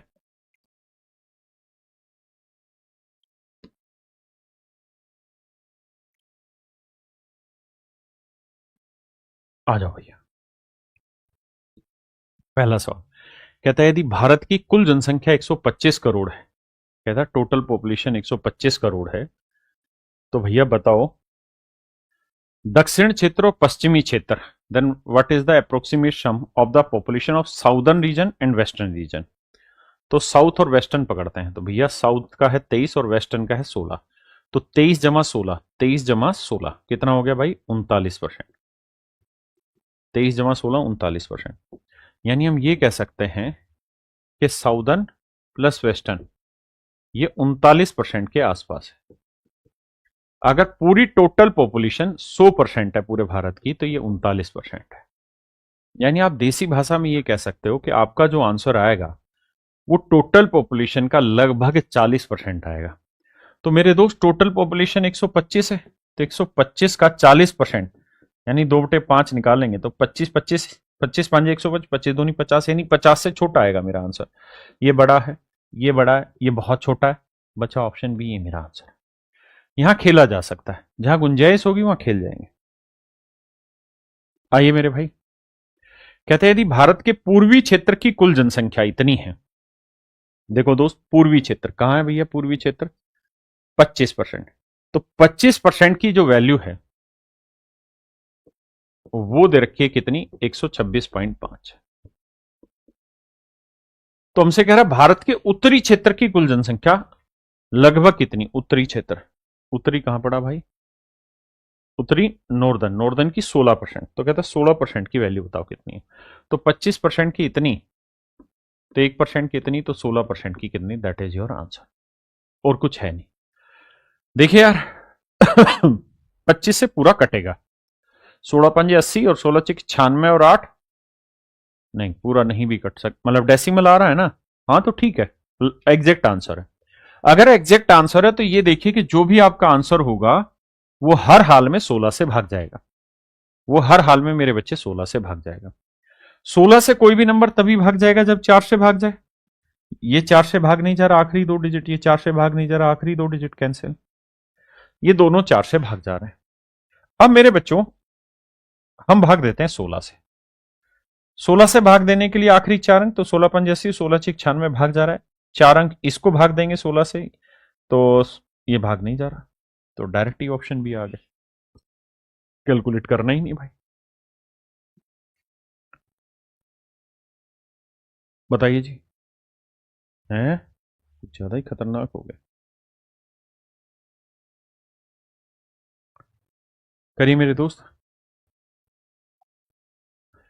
कहते थे total population of the northern region of India, eastern से नॉर्दर्न की जो पॉपुलेशन है वो कितनी कम है। The total population of the northern region of India is what percent less than total population of eastern region. देखो यार, ईस्टर्न रीजन की कितनी है भाई, 25%, और नॉर्दर्न की कितनी है, 16%। तो ये वाली वैल्यू इससे कितनी कम है जी, 9% कम है।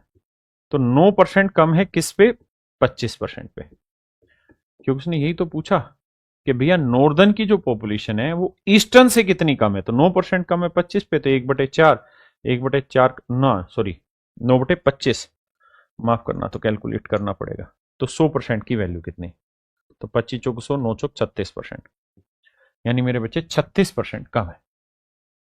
माफी भाई, क्लियर है। बताइए दोस्त, कहता है भारत में पुरुषों का महिलाओं से अनुपात 13:12 है। यानी अगर टोटल पॉपुलेशन 100 है, 100% है, तो 100% में मेल फीमेल का रेशियो 13:12 है। तो अगर मैं फीमेल पूछूं तो 12/25 है। ये टोटल पॉपुलेशन में फीमेल है। और केंद्रीय क्षेत्र में पुरुषों का महिलाओं से अनुपात 9:7 है। तो केंद्रीय क्षेत्र में महिला, तो केंद्रीय क्षेत्र में महिलाएं कितनी है, तो देखो सेंटर कहां ही रहा, 20%। तो सेंटर है 20% ही केवल। इस 20% में महिलाएं कितनी है, 7/16, 9/7 16, 7/16। तो सेंटर में महिलाएं इतनी और टोटल में महिलाएं इतनी। तो कह रहा है कि सेंटर में जो महिला है वो टोटल में महिला का कितना परसेंट है। ये भैया खेल, आओ खेलते हैं इसे। देखो यार दोस्त, 100 से 100 गया, बिल्कुल ठीक बात है। 20 या काटते हैं, जो कटता है, 4 चौक 16, 4 5 20, ठीक है। तो ऊपर आया 5 × 7 और 25 पलट के ऊपर जाएगा और नीचे आया 12 और ये वाला 4 अलग से। तो नेचुरल सी बात है कि नीचे 12 चौक 48 आएगा। 48 कहाँ है वो देखते हैं, यहां नहीं है, यहां नहीं है, ये दोनों ऑप्शन कट गए। ए और सी मेरा आंसर होगा। अब हम एक गेम देखते हैं क्या, कि यूनिट डिजिट क्या है। तो यूनिट डिजिट तो हर हाल में 5 आएगा ऊपर। अब देखते हैं कि 5 किस में आएगा। देखो यार, 8 8 64, 64 और 1 65, यानी 5 आएगा ऊपर। यहाँ 8 6 48, 8 और 4 12, 2 आएगा। 2 मुझे चाहिए ही नहीं, तो मेरा ऑप्शन ए। भाई मैंने ऐसे देखा ना, इसे मैं जब सोल्व करूंगा तो 18 × 11/48 आएगा।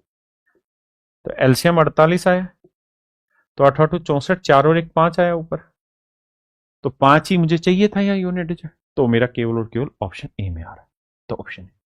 देखिए, जहां खेलने की गुंजाइश होगी वहां खेल जाएंगे, लेकिन जहां नहीं है गुंजाइश वहां मेहनत मारनी पड़ती है डाटा से, क्योंकि आप लड़ भी बहुत सारे बच्चों से रहे हैं। और भाई सारे के सारे बच्चे इस वीडियो को दबा के शेयर करते रहें, ताकि डीआई की जो प्रैक्टिस हम कर रहे हैं इन्हीं से आपको मोस्टली क्वेश्चन देखने को मिल सकते हैं। देखिए दोस्त, सवाल में कह रहा है 50% of the total population of western region are males. कहता है वेस्टर्न रीजन में जितनी भी पॉपुलेशन उसका 50% पुरुष है, which is equal to 10% of the total male population in India, and if the total female population in western region is 50 million, then what is the total male population in India. Wow, आओ भाई देखो ध्यान से। कहता है जो western region है ना मेरे बच्चे, जो वेस्टर्न रीजन है उसमें टोटल पॉपुलेशन का 50% मेल है। टोटल पॉपुलेशन का 50% मेल है। तो वेस्टर्न रीजन पकड़ो, कहां भैया, ये रहा। तो वेस्टर्न रीजन ये, बिल्कुल ठीक है। तो ये 16% है। तो कह रहा है इसमें 50% मेल है, तो यानी मेल है 8% और फीमेल भी है मेरे बच्चे 8%। यानी हम ये कह सकते हैं कि सर टोटल पॉपुलेशन में ना मेल, जो वेस्टर्न है, वेस्टर्न में टोटल पॉपुलेशन का 8% मेल है और 8% फीमेल है, तभी तो 16% बना। सवाल दोबारा से पढ़िए। कहता है 50% of the total population of western region are male. पश्चिमी क्षेत्र की कुल जनसंख्या का 50% पुरुष है। अब हम अगली लाइन में पढ़ते हैं, जो भारत में पुरुषों की कुल जनसंख्या के 10% के बराबर है, इसे बाद में देखेंगे। यदि पश्चिमी क्षेत्र में महिलाओं की कुल जनसंख्या 50 मिलियन है, यानी जो पश्चिमी क्षेत्र है इसमें महिलाओं की कुल संख्या 8% है, और 8% बेसिकली रिप्रेजेंट कर रहा है 50 मिलियन को। तो 1% की जो वैल्यू होगी वो होगी 50/8 मिलियन। आपने कहा बिल्कुल ठीक है, 50/8 मिलियन। हाँ, या हम इस बात को ऐसे भी कह सकते हैं कि 8% महिलाएं हैं वेस्टर्न रीजन में, और 8% जो महिलाएं उनकी जनसंख्या 50 मिलियन है। यही सवाल ने लिखा है। यदि पश्चिमी क्षेत्र में महिलाओं की कुल जनसंख्या 50 मिलियन है, मतलब हम ये कह रहे हैं कि वेस्टर्न रीजन में 8% महिलाएं और वो 50 मिलियन है। तो इसका मतलब जो पुरुष हैं वो भी 8% ही है, तो यानी पुरुष भी कितने होंगे? 50 मिलियन। अगर पुरुष 50 मिलियन है, पुरुष 50 मिलियन है वेस्टर्न रीजन में, 50 मिलियन है मेरे बच्चे, वो भी वेस्टर्न रीजन में मिलियन। तो सवाल में ये कह रहा है, अब सारी बातों को खत्म करते हैं, वो ये कह रहा है कि वेस्टर्न रीजन में जो पुरुषों की जनसंख्या वो टोटल पॉपुलेशन का 10% है। तो मेरे बच्चे टोटल पॉपुलेशन का 10% अगर 50 मिलियन है, तो 1% की वैल्यू 50/10 यानी 5 मिलियन। तो 100% की वैल्यू कितनी हो जाएगी? 100 गुना 500 मिलियन। यानी मेरे भाई हम ये बात कह सकते हैं कि टोटल पॉपुलेशन जो है वो 500 मिलियन है पुरुषों की। पुरुषों की कुल जनसंख्या 500 मिलियन है। कितने भाई समझ गए? देखिए भाई, सवाल में कह रहा है कि the pie chart given below shows the number of employees working in different department of an organisation. भैया टोटल 4600 आदमी जो काम कर रहे हैं, और ये 4600 आदमी एक कंपनी में किस किस जगह पे काम कर रहे हैं वो ये दे रखा है, और इन इन जगहों में मेल फीमेल का रेशियो क्या है वो दे रखा है। ये सारा डाटा मेरे बच्चे हमें दे रखा है, ये हमें समझना था। पहला सवाल कहता है लेखा विभाग यानी अकाउंटिंग डिपार्टमेंट में महिलाओं की संख्या ज्ञात करो। तो आप ये देखो अकाउंटिंग डिपार्टमेंट कहाँ, ये रहा। अकाउंट में कितने परसेंट लोग हैं? 8%। तो टोटल जनसंख्या थी 4600। 4600 का 8% लोग ऐसे हैं जो अकाउंटिंग डिपार्टमेंट में काम करते हैं। मुझे अकाउंटिंग डिपार्टमेंट में कौन सी चाहिए? महिलाएं चाहिए। तो मेरे बच्चे अकाउंट्स डिपार्टमेंट में मेल 3 है तो फीमेल 1 है, यानी 3 और 1 टोटल अगर 4 एम्प्लॉई हैं तो उसमें फीमेल हुई 1, यानी 1/4 जो है मेरे बच्चे वो महिला है। देखो भैया, 2 जीरो से 2 जीरो, 4 दूनी 8, 40 दूनी 92, यानी कुल मिला के हम कह देंगे अकाउंट्स डिपार्टमेंट में 92 महिलाएं जो काम कर रहे हैं।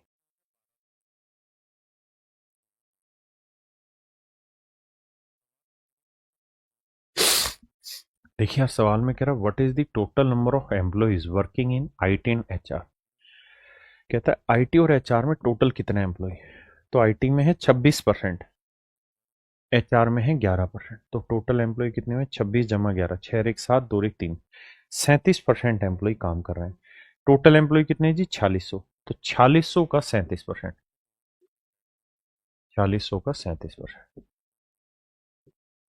देखो मेरे दोस्त, बहुत आसान हो जाता अगर वो नन ऑफ दिस ना देता, क्योंकि 742 यूनिट डिजिट आया तो। अब ये तो आंसर नहीं होगा, ये आंसर नहीं होगा, लेकिन ये भी हो सकता है और नन ऑफ दिस भी हो सकता है। तो हमको यहाँ अपनी तरफ से कैलकुलेशन करनी पड़ेगी, और कोई विचार है नहीं। तो 46 गुना 37 आपको लिखना होगा। तो देखिए यार, 6 7 42, और 6 3 18, और 4 22, 4 7 28, 4 3 12, और 2 14, 2 8 2 10, 02 आना चाहिए लास्ट में। यहाँ 02 है नहीं मेरे बच्चे, तो मेरा last option D right answer है। हाँ जी।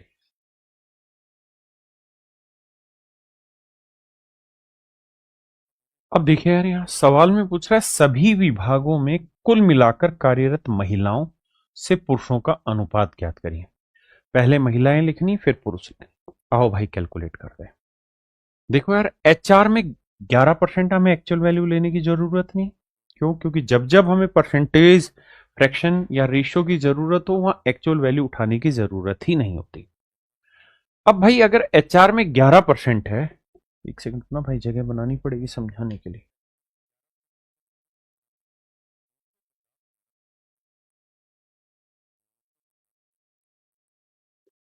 देखिए भाई, एचआर में 11% है, तो उसमें मेल कितने हैं? एक। और फीमेल कितनी? एक। तो मेल पहले मैं ऊपर लिख लेता हूं, 11 का आधा आधा करेंगे तो 5.5 मेल आया और 5.5 ही फीमेल। ऊपर मेल है और नीचे फीमेल है, जबकि हमें चाहिए उल्टा। अकाउंट्स में 8% है, तो 8% को 3 एक में बांटेंगे तो 3 और 1 4, 4 दूनी 8, 6 और 2, 6 मेल और 2 फीमेल। प्रोडक्शन यानी 15% को 3:2 में बांटेंगे तो 3 और 2 5, 5 3 15, 3 3 9, 3 दूनी 6। आईटी में 26% है, 26 को 1:3 में बांटेंगे तो एक हिस्सा हो जाएगा 26 गुना 1/4, 4 छिक 24, बच्चा कितना मेरे भाई? 4 छिक 24, 2 4 5 20, यानी 6.5, यानी एक हो गया 6.5, एक हो गया 19.5। ठीक है जी। अब आते हैं मेरे भाई मार्केटिंग। 22% है, मार्केटिंग 22 है, तो 22 को 1:1 में बांटेंगे 11-11। अब बच गया मर्चेंडाइज। मर्चेंटाइज में 18% है मेरे भाई, 18 को 5 एक में बांटेंगे, 5 और 1 6, 6 3 18, तो 3 5 15 ऊपर और 3 एकम 3 नीचे। अब मेरे प्यारे बच्चों हम इन्हें जोड़ते हैं। जब इन्हें जोड़ेंगे तो देखिए भैया 6 और 5 11 और 1 12, ये हो गया। ठीक है जी।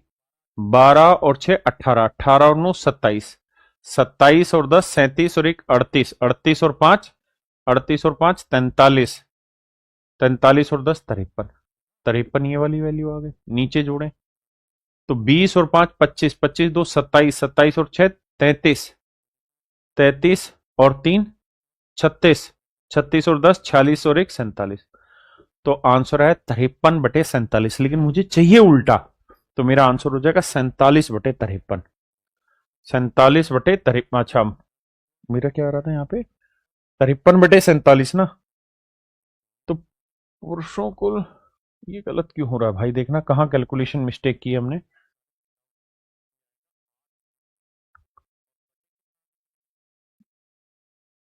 देखो यार, मुझे इसमें ऑप्शन में गड़बड़ लग रही है, ये उल्टा लिख दिया इन्होंने। ये आंसर होगा 47:53,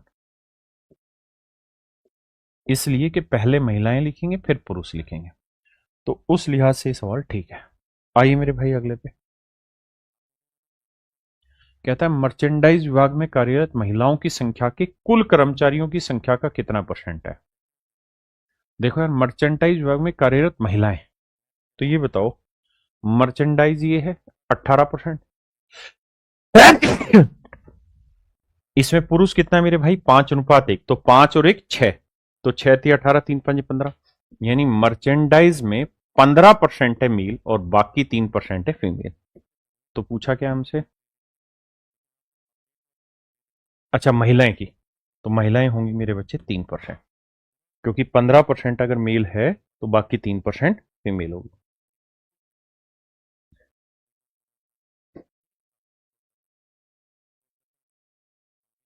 देखिए यार, सवाल ने पूछा what is the respective ratio of the number of man working in production department. जो प्रोडक्शन डिपार्टमेंट है उसमें जो नंबर ऑफ मैन है, तो देखो राजा, प्रोडक्शन डिपार्टमेंट कहाँ है? ये रहा 15%। इस 15 में मैन कितने हैं प्रोडक्शन में? 3/2, यानी 3/5, तो 15 का 3/5। बिल्कुल ठीक है। And the number of man working in marketing, और मार्केटिंग में कितने लोग हैं भैया? तो मार्केटिंग में 22%, और मार्केटिंग में मैन कितने मेरे बच्चे? 1:1, यानी 1/2। ये आएगा मेरे बच्चे रेशो, 2 से काटा 11 और 5 3 15, 3 3 9, तो आंसर आया मेरे बच्चे 9:11, यानी ऑप्शन बी मेरा यहाँ पे बिल्कुल राइट आंसर।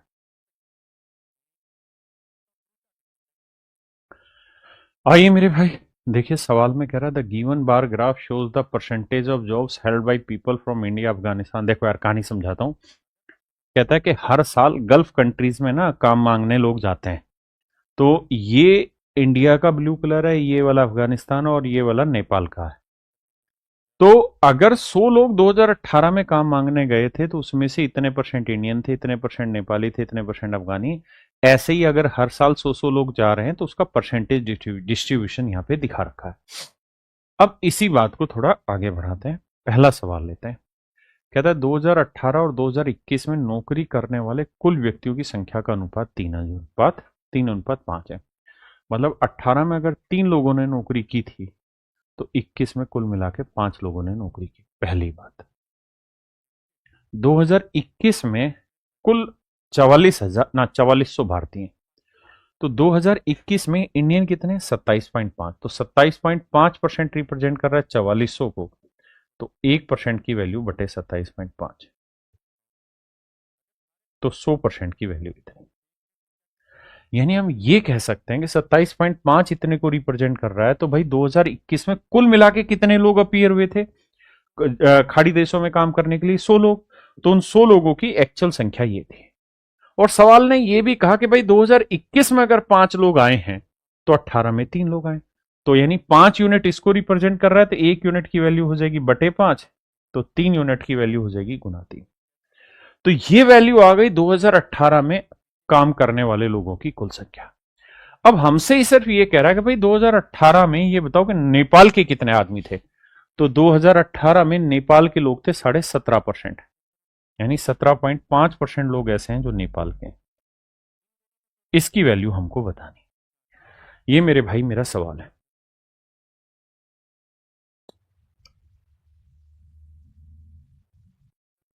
अब मेरे राजा हमको कैलकुलेशन करनी। कहा है कि बिना कैलकुलेशन कुछ हासिल नहीं है। भाई डेसिमल से ये डेसिमल हटा दो, 25 से काटा 7 और 25 से काटा 11। देखो ये तो तय है कि 5 से पूरा कट ही रहा है, यानी जो भी मेरा आंसर होगा वो 7 का मल्टीपल होगा। ये बात समझ में आनी चाहिए। एक बात ये भी तय है कि 11 से काटेंगे तो 400 आएगा, 5 से काटेंगे 80 आया, है ना? देखना भाई, यही आया ना कैलकुलेशन। पॉइंट से पॉइंट, 25 से 11 गया, 7 आया, 11 चौक 44, 400 आया, 5 से काटा 80 आया। हाँ है ना? सॉरी ये परसेंटेज था ना, 17.5%, तो माफ करना, बटे 100 आएगा मेरे भाई, 2 जीरो से 2 जीरो। ये कट गया, 8 या 24। ये मेरा आंसर आया 240 गुना 7। 0 7 चौक 28, 7 दूनी 14 और 2 16। का आंसर आया 1680। That is in option B. यानी मेरे प्यारे बच्चों ऑप्शन बी मेरा यहाँ पे राइट आंसर। क्लियर है? आइए जी आगे। मैं अब हर एक सवाल में डीए लगा के दे रहा हूँ। कहता है यार 18 से 22 तक सभी दिए गए वर्षों में कुल व्यक्तियों का अनुपात इतना था। यानी 18 में अगर 2 आदमी थे तो 19 में 3, इसमें भी 3, फिर 4 और फिर 5, ऐसे आदमी थे। 18 से 22 तक सभी दिए गए वर्षों में खाड़ी में कुल भारतीयों का अनुपात कितना था। यानी वो ये कह रहा है, ध्यान से समझना, कि 18 में अगर 2 आदमी थे तो 19 में 3, तो 20 में 3, 21 में 4 और 22 में 5, इतने लोग गए। तो सवाल में मुझसे पूछ रहा है कि 18 से लेके 22 तक में ये बताओ कि इंडियन कितने गए। तो अगर 2 इंडियन गए थे तो उसमें इंडियन 57.5% थे, 57.5% थे। यहां अगर 3 लोग गए थे तो उसमें इंडियन 45% थे।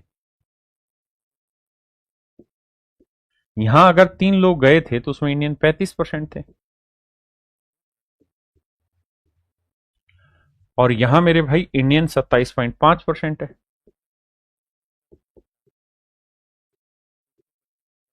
और यहां 20% है।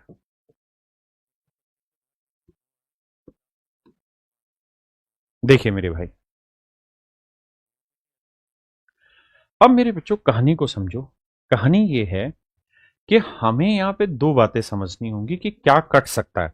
जैसे 5 कट सकता है, 5 काटते हैं तो 5 एकम 5, 5 एकम 5, 5 साते 35, नहीं सॉरी, 5 5 25, 11.5। यहाँ 5 से काटेंगे 9, 7, यहाँ 5 से काटेंगे 5 5 25, 5 5 25, 5.5, और यहाँ 5 से 5 कट गया। अब अगर मुझे डेसिमल हटाना है तो ये डेसिमल हटाता हूं, या 90 करता हूं या 70 करता हूं, यहां डेसिमल हट जाएगा और यहां मेरे बच्चे 10 से गुना करेंगे तो 200 आ जाएगा, है ना। अब मुझे रेशियो लेना है, तो देखो यार फिर 5 से कटने लग रहा है, 5 से काटेंगे 23 आया, और हाँ 5 2 से भी कट रहा है, तो 5 दूनी 10, 10 से ये गया भाई, और यहां 10 से ये गया, यहां 11 आया और 2 से काटा तो 2 बचा, और 10 से काटा तो यहां 20। तो अब जो आंसर आएगा वो 23:27:21। देखो ये आया 23, ये आया 27, ये आया 21, ये आया 22, और ये आया 20। तो ये मेरे बच्चे मेरा आंसर होगा 23, 27, 21, ऑप्शन सी। क्लियर है। हमें जब भी रेशियो निकालना है तो रियल वैल्यू लेने की जरूरत नहीं, बेसिक कैलकुलेशन करनी पड़ेगी।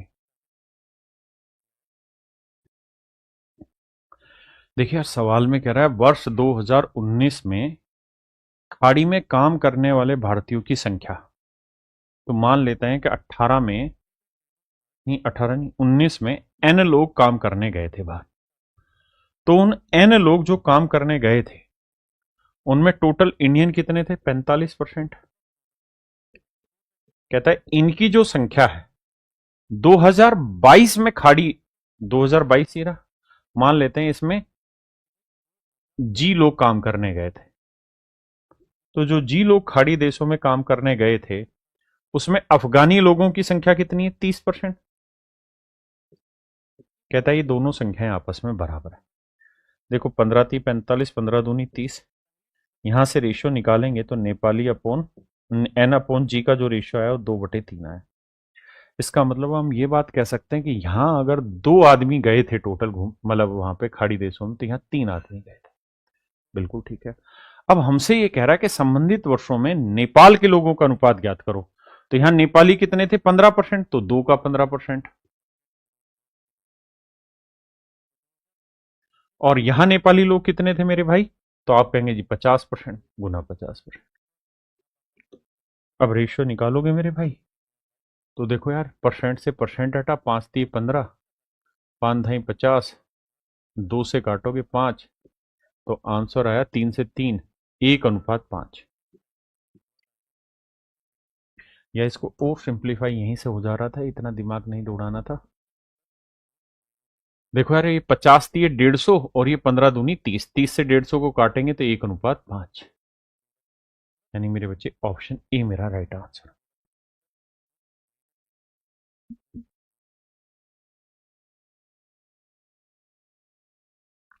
देखिए मेरे भाई सवाल बहुत खूबसूरत है। सवाल में कह रहा है 2020 में कुल व्यक्ति 2021 में कुल नेपाल लोगों के 3 गुना है। वर्ष 2020 में कुल भारतीय इतने हैं, ठीक है भाई, 2020 में कुल भारतीय 5,775 है।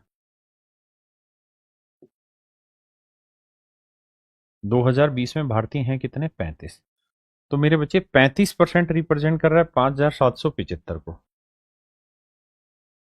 तो 1% की वैल्यू इतनी भाई, 2020 में भारतीय हैं इतने, तो 35% इतने को, तो 1% इतना। अब अगर मैं ये कहूं कि भाई 2020 में कुल आदमी कितने थे, तो टोटल तो 100% थे, तो 100% की वैल्यू इतनी, यानी मैं ये कह सकता हूं कि 2020 में कुल मिला के इतने आदमी थे। अब सवाल ने कहा कि 2020 में जो कुल मिला के आदमी थे वो 2021 में जितने भी आदमी थे, यानी जितने भी लोग थे उसका 3 गुना थे। तो मैं ये कह सकता हूं कि जितने भी यहां नेपाली होंगे उनका 3 गुना ये टोटल पॉपुलेशन होगी। तो मैं ये भी कह सकता हूं ना कि इस पॉपुलेशन को अगर 3 से भाग दे दूंगा तो नेपाली लोग आ जाएंगे। तो ये जो आएगा मेरे बच्चे, ये डाटा आ जाएगा मेरा नेपाली लोगों का, और नेपाली लोग कितने, 30%। तो 30% की वैल्यू इतनी है, तो 1% की वैल्यू बटे 30, तो 100% की वैल्यू कितनी। तो हम ये कह सकते हैं 100% की हमसे पूछी भी कि नहीं, 30% की वैल्यू इतनी है, तो ठीक है। अब हमसे ही पूछ रहा है तो ज्ञात करें कि 2020 में कुल भारतीय आबादी, 2020 में कुल भारतीय आबादी जो कि इतनी थी, भारतीय 2021 में कुल नेपाल लोगों से कितने परसेंट अधिक है? कुल नेपाल लोगों से, तो नेपाल के लोग तो यही आगे थे भाई। तो इससे कहता है ये कितनी ज्यादा है। अब देखो यार, कैलकुलेशन बैठाएंगे तो कनु कुछ बातें नहीं होगी भैया, इससे तो ये निपटा, बिल्कुल ठीक है। अब यार इसको कहाँ रख रहे हो? तो 100 आया और 35 थी, ये जो आया मेरे बच्चे वो आया 105। तो यही पूछ रहा है कि ये पॉपुलेशन इससे कितनी ज्यादा है, तो आप कहेंगे 5 ज्यादा है। 5 ज्यादा 100 पे मतलब 5% ज्यादा है, और यही मेरे बच्चे मेरा राइट आंसर।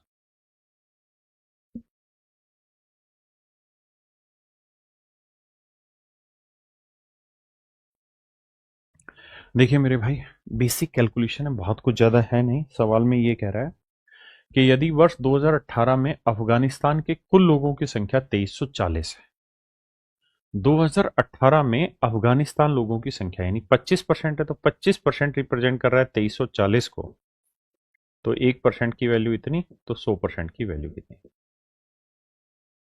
25 से काटेंगे 4, यानी हम ये बात कह सकते हैं कि सर 2018 में टोटल जो पॉपुलेशन है जो काम करने गई है गल्फ कंट्रीज में, उनकी जनसंख्या इतनी है। कह रहा है 2018 और 2019 में अफगानी लोगों की जो जनसंख्या वो 45:88 है। मतलब 2018 में अगर 45 है तो 45 यूनिट रिप्रेजेंट कर रहा है 2340 को, तो एक यूनिट की वैल्यू इतनी, तो भाई 45 यूनिट रिप्रेजेंट कर रहा है इसको, तो एक यूनिट की वैल्यू इतनी, तो 88 यूनिट की वैल्यू कितनी? यहां से हम एक चीज ये कह सकते हैं कि सर 2019 में अफगानी लोगों की जनसंख्या इतनी है, और अगर 2019 में अफगानी लोगों की जनसंख्या देखें तो कितनी है? 40%।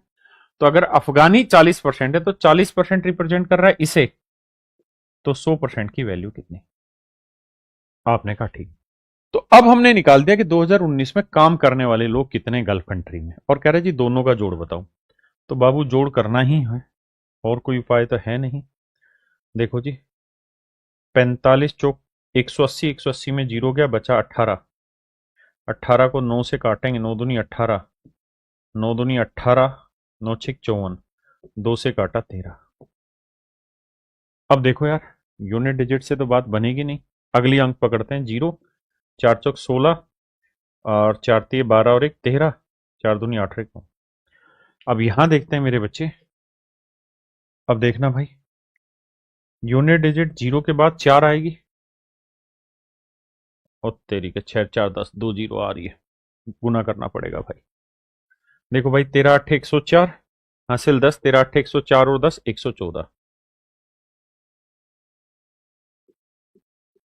अब मेरे भाई जोड़ना पड़ेगा, 0 6 4 10, 4 3 7 और 1 8, 9 और 1 10, 1 और 1 2, 20,800। यानी टोटल नंबर ऑफ एम्प्लॉय, मतलब टोटल नंबर ऑफ आदमी जो गल्फ कंट्रीज में बिजनेस करने गए, उनकी संख्या मेरे बच्चे 20,800। 20,800 आया भाई समझ में?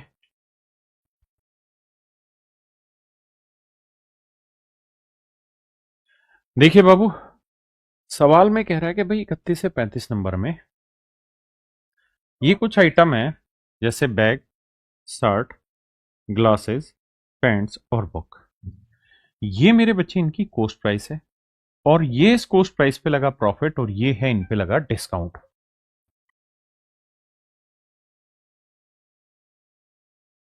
अब मुझे अगर इसमें मार्क प्राइस निकालना हो, तो मार्क प्राइस कैसे फाइंड आउट किया जाएगा वो ध्यान से देखिए। जैसे बैग का कॉस्ट है 230, और प्रॉफिट निकालेंगे तो 230 का 10% हुआ 23, तो 230 जमा 23 हुआ प्रॉफिट, तो 230 जमा 23 कितना हुआ? 253। तो 253 तो हो गया सेलिंग प्राइस, और जमा 48 डिस्काउंट है, तो वो जोड़ दोगे तो ये आ जाएगा मार्क प्राइस।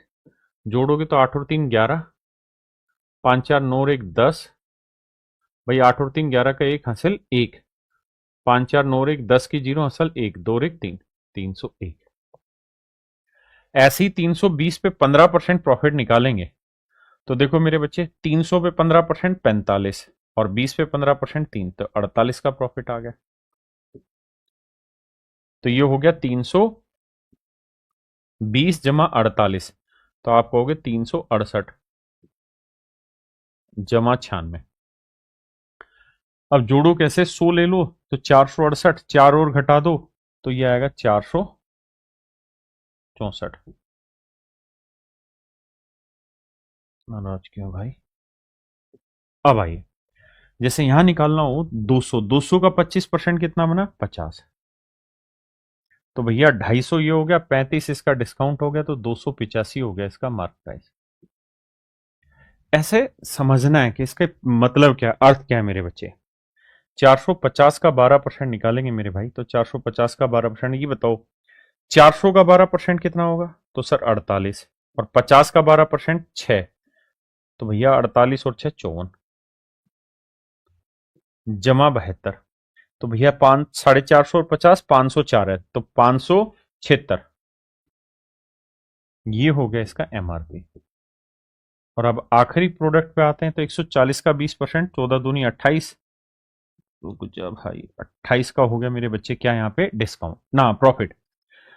अब जोड़ेंगे तो भैया 28 और 14 कितना हो गया, 42, 42 और 140 182, तो ये आया आपका मार्क प्राइस, है ना। ये मैं तरीका समझा रहा हूं कि जो वो कहना चाह रहा है, पहले उस बात को समझ लेते हैं। किसी भाई को कोई दिक्कत है नहीं? अब मेरे दोस्त मैं आगे मिलता हूं इसी सवाल के पहले क्वेश्चन पे। पहले क्वेश्चन में कह रहा है दुकानदार ने एक ग्राहक को 2 शर्ट 3 चश्मे, 2 शर्ट 3 चश्मे, 2 पैंट और 1 किताब खरीदी, तो उसका अनुमानित औसत लाभ कितना हुआ। तो देखो यार, यहां एक पे कितना लाभ हो रहा था, 48 का, यहां एक पे कितना लाभ हुआ, 50 का, यहां एक पे कितना लाभ हुआ भैया, 48 और 6 54 का, पीछे कैलकुलेट किया ही था, और यहां ये हुआ 28 का। इन सबको जोड़ते हैं गुना करके, भाई 48 दूनी 96 का प्रॉफिट यहां हो गया, 50 थी 150 का प्रॉफिट यहां हो गया, 54 दूनी 108 का प्रॉफिट यहां हो गया, और 28 एकम 28 का प्रॉफिट यहां हो गया।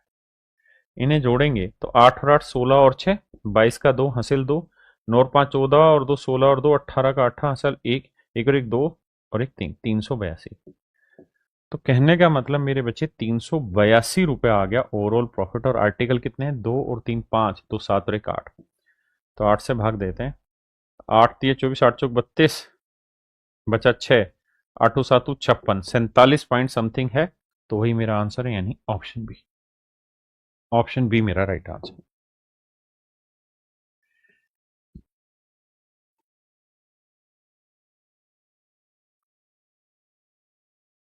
देखिए मेरे भाई, सवाल में कह रहा है कि यार एक तो है शर्ट, बिल्कुल ठीक है, दो है बैग, जेन्युइन बात है, एक है पैंट, बिल्कुल। अब बताओ यार, यहां प्रॉफिट था 23, 230 का 10%, 23 23 दूनी 46 का प्रॉफिट यहां हो गया। यहां 320 का 15% कितना हो गया मेरे बच्चे, 48, तो ये एक ही आर्टिकल था तो 48 का प्रॉफिट। यहाँ 450 का 12% कितना हो गया जी, 54, तो एक से करेंगे तो 54, तो ये कुल मिला के ओवरऑल प्रॉफिट है। तो 8 से 14 और 4 18 का 18 साल 1, 6 4 10 8 18 का 18 साल 1, 5 4 9 4 13 और 1 14, तो कुल मिला के 148 रुपए का प्रॉफिट हुआ है। आपने कहा जी ठीक है। अब वो कह रहा है कि अगर उसने ये सारी चीजें एज इट इज रखी होती तो 148 का प्रॉफिट है। लेकिन अगर यही कहानी थोड़ी घुमा के बोल दी जाए, घुमा के इन द सेंस कैसे, वो ये कह रहा है कि अगर यहां पे डिस्काउंट 5% और एक्स्ट्रा किया जाए, तो भैया आपको पहले एमआरपी ढूंढनी पड़ेगी कि एमआरपी क्या है, तो पीछे एमआरपी कैलकुलेट कराई। तो एमआरपी किन किन चीजों की है भैया, तो आप सवाल में कहेंगे सर बैग, 2 बैग हैं, एक शर्ट है और एक पैंट है। अब देखो मेरे भाई, यहां पे कुल मिला के कहानी है कि 2 बैग है, एक शर्ट है और एक पैंट है। तो यहां आ जाइए, क्योंकि एमआरपी चाहिए, 2 बैग है तो इंटू 2 कर दो, तो यह आया 602, एक शर्ट है तो 464 ही एमआरपी, और एक पैंट है तो 576, तो 6 4 10 2 12 का 2 हासिल 1, 7 6 13 और 1 14, 4 हासिल 1, 6 4 10 5 15 और 1 16, यानी हम ये कह सकते हैं कि इन तीन आर्टिकल का जो मार्क प्राइस है वो 1642 रुपए। इन तीन आर्टिकल का जो मार्क प्राइस था, मतलब इनका एक, दो और एक का, इनका मार्क प्राइस है 1642 रुपए। अब सवाल का कहने का मतलब यहां पे ये है कि अगर हम इन पे 5% एक्स्ट्रा डिस्काउंट दे दें, तो भैया अगर डिस्काउंट एक्स्ट्रा नहीं देते हो, जो नॉर्मल था वही देते हो, तो 148 का प्रॉफिट होगा। अगर आप 5% एक्स्ट्रा डिस्काउंट दोगे तो प्रॉफिट 5% घट जाएगा। किसका? इसका। तो इसका भैया 5% वैल्यू निकालनी है। तो देखो, 5 दूनी 10, 5 चौक 20 और 1 21, 5 छिंग 30 और 2 32, 5 एकम 5 और 3 8। तो यह आया 82 रुपए 10 पैसे। एक्स्ट्रा डिस्काउंट दे देंगे तो समझो 148 में से अगर आप 82 रुपए 10 पैसे एक्स्ट्रा डिस्काउंट दे देंगे तो अब जो प्रॉफिट होगा वो बचा हुआ रह जाएगा। तो पहली बात तो ये कि लास्ट में 0.9 आना और 0.9 एक ही ऑप्शन में, तो ऑप्शन सी मेरा यहाँ पे राइट आंसर है। फिर से समझाता हूं करना क्या है। आपको सबसे पहले एक चीज ये देखनी पड़ेगी कि बैग, शर्ट और पैंट, इन तीनों का एमआरपी कितना है? 1642। अब इस पे वो 5% एक्स्ट्रा डिस्काउंट दे रहा है, यानी 82.1 का डिस्काउंट दे रहा है। अब तीनों का अगर टोटल प्रॉफिट कैलकुलेट करें तो 148, तो नॉर्मली तो 148 प्रॉफिट है जब ये डिस्काउंट रहे। लेकिन अगर एक्स्ट्रा डिस्काउंट देगा तो उसकी जेब से ही तो पैसा जाएगा। कितना पैसा जेब से गया? 82.10 घटाया, तो ये मेरे बच्चे मेरा राइट आंसर है। आइए जी, देखिए मेरे भाई, सवाल में कह रहा है चश्मे का, ग्लास का जो मार्क प्राइस है वो किताब के मार्क प्राइस से कितना ज्यादा है। देखो भाई, तो यहां देखना भाई, जो ग्लास है उसका मार्क प्राइस कितना है मेरे बच्चे? तो वह है 285। 285। और बुक का मार्क प्राइस कितना है मेरे बच्चे? 182। तो सवाल में वो यही पूछ रहा है कि ये वाली वैल्यू इससे कितनी ज्यादा है, ये वाली वैल्यू इससे कितनी ज्यादा है। अब आप ध्यान से देखो कि ऑप्शन कितना दूर दूर है। अगर ऑप्शन दूर दूर है तो मस्ती से खेलो। समझो यहाँ 280 है, यहाँ 180 है, जीरो से जीरो काटो। 2 से काटा 9, 2 से काटा 14, 9 से 5 ज्यादा, 5/9 कितना परसेंट होता है? यानी 5 ज्यादा 9 पे तो 100 पे कितना, क्योंकि ऑप्शन दूर दूर है। 1/9 11 से 1/9 5/9 होता है, 55 से ही 5/9। यानी मेरा जो आंसर होगा वो ऑप्शन ए के नजदीक बैठेगा।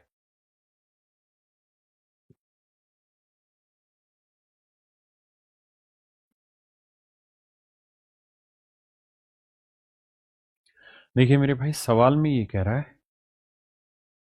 कि the coast price of ring, ring की जो कोस्ट है वो शर्ट की कोस्ट से 30% ज्यादा है। तो शर्ट की कोस्ट है 320,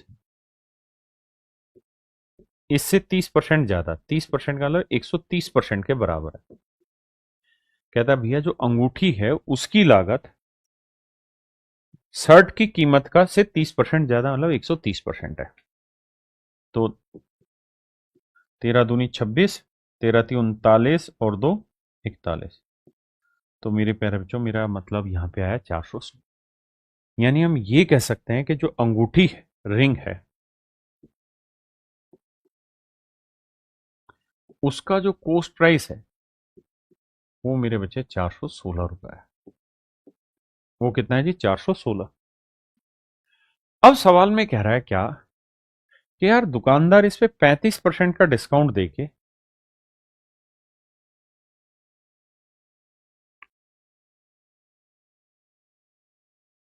वो लागत का 25% कमाना चाहता है, क्योंकि प्रॉफिट हमेशा कोस्ट पे ही होता है। तो यानी वो ये कह रहा है कि भाई 25% का प्रॉफिट कमाना चाहता है, 35 का डिस्काउंट देके। अब आप ये बात जानते होंगे कि सीपीएमपी का रेशियो होता है। क्या रेशियो होता है? सीपी होता है 100 माइनस डिस्काउंट परसेंट, और मार्क प्राइस होता है 100 प्लस प्रॉफिट। तो अगर भैया 25% का प्रॉफिट कमाना चाहते हो तो 100 में 25 जोड़ा 125, और 35 का डिस्काउंट दोगे तो सीपी आया 65। रेशियो लोगे तो 5 13 65, 5 दूनी 10, 25 5 125, 13:25 हुआ। तो कहता है मार्क प्राइस बताओ, यानी 25 यूनिट की वैल्यू बताओ। तो 13 यूनिट रिप्रेजेंट कर रहा है 416, तो 1 यूनिट की वैल्यू इतनी। तो 25 यूनिट की वैल्यू कितनी? देखो, 13 × 3 = 39, 13 दूनी 26, तो ये आ गया 800, यानी ऑप्शन सी मेरे भाई मेरा राइट आंसर। हाँ जी,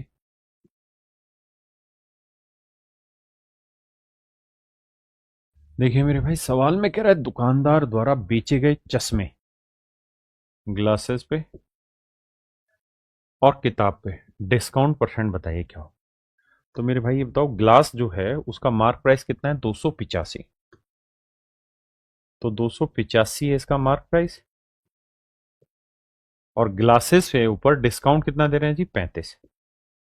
तो discount upon mark price into 100, ये इतना डिस्काउंट दिया गया। वहीं बुक की अगर हम बात करें, बुक की है ना, तो बुक का मार्क प्राइस 182 है। तो 182 पे किताब में डिस्काउंट कितना दे रहे हैं, 14 का। तो कितना परसेंट ही कह रहा है जी, दोनों का रेशियो निकालो। इसकी और इसकी तो जुड़ती नहीं है। अब देखिए यार, 7 दूनी 14, 7 पांचे 35, 5 से काटेंगे, पांचों पांचों 25, 5 साते 35। बिल्कुल ठीक है यार, 5 पंजे 25, 3 बचा, 5 साते 35 बचा। 2 से काटेंगे, 2 नीम 18, 2 एकम 2, 91। भैया अब कहानी ये है कि कुछ कट रहा है तो बताओ यार। बस तो मेरे भाई 91, हाँ दो तो कट चुका, तो 91 ऊपर आ जाएगा, 57 इधर आ जाएगा, तो 91:57, यानी ऑप्शन डी मेरा राइट आंसर। चलिए मेरे भाई आज के लिए इतना ही, कल की क्लास में 5 क्वेश्चन एक्स्ट्रा लेके चलेंगे। आज के लिए इतना ही, नमस्कार, धन्यवाद भाई, वीडियो को शेयर करते रहे, थैंक यू।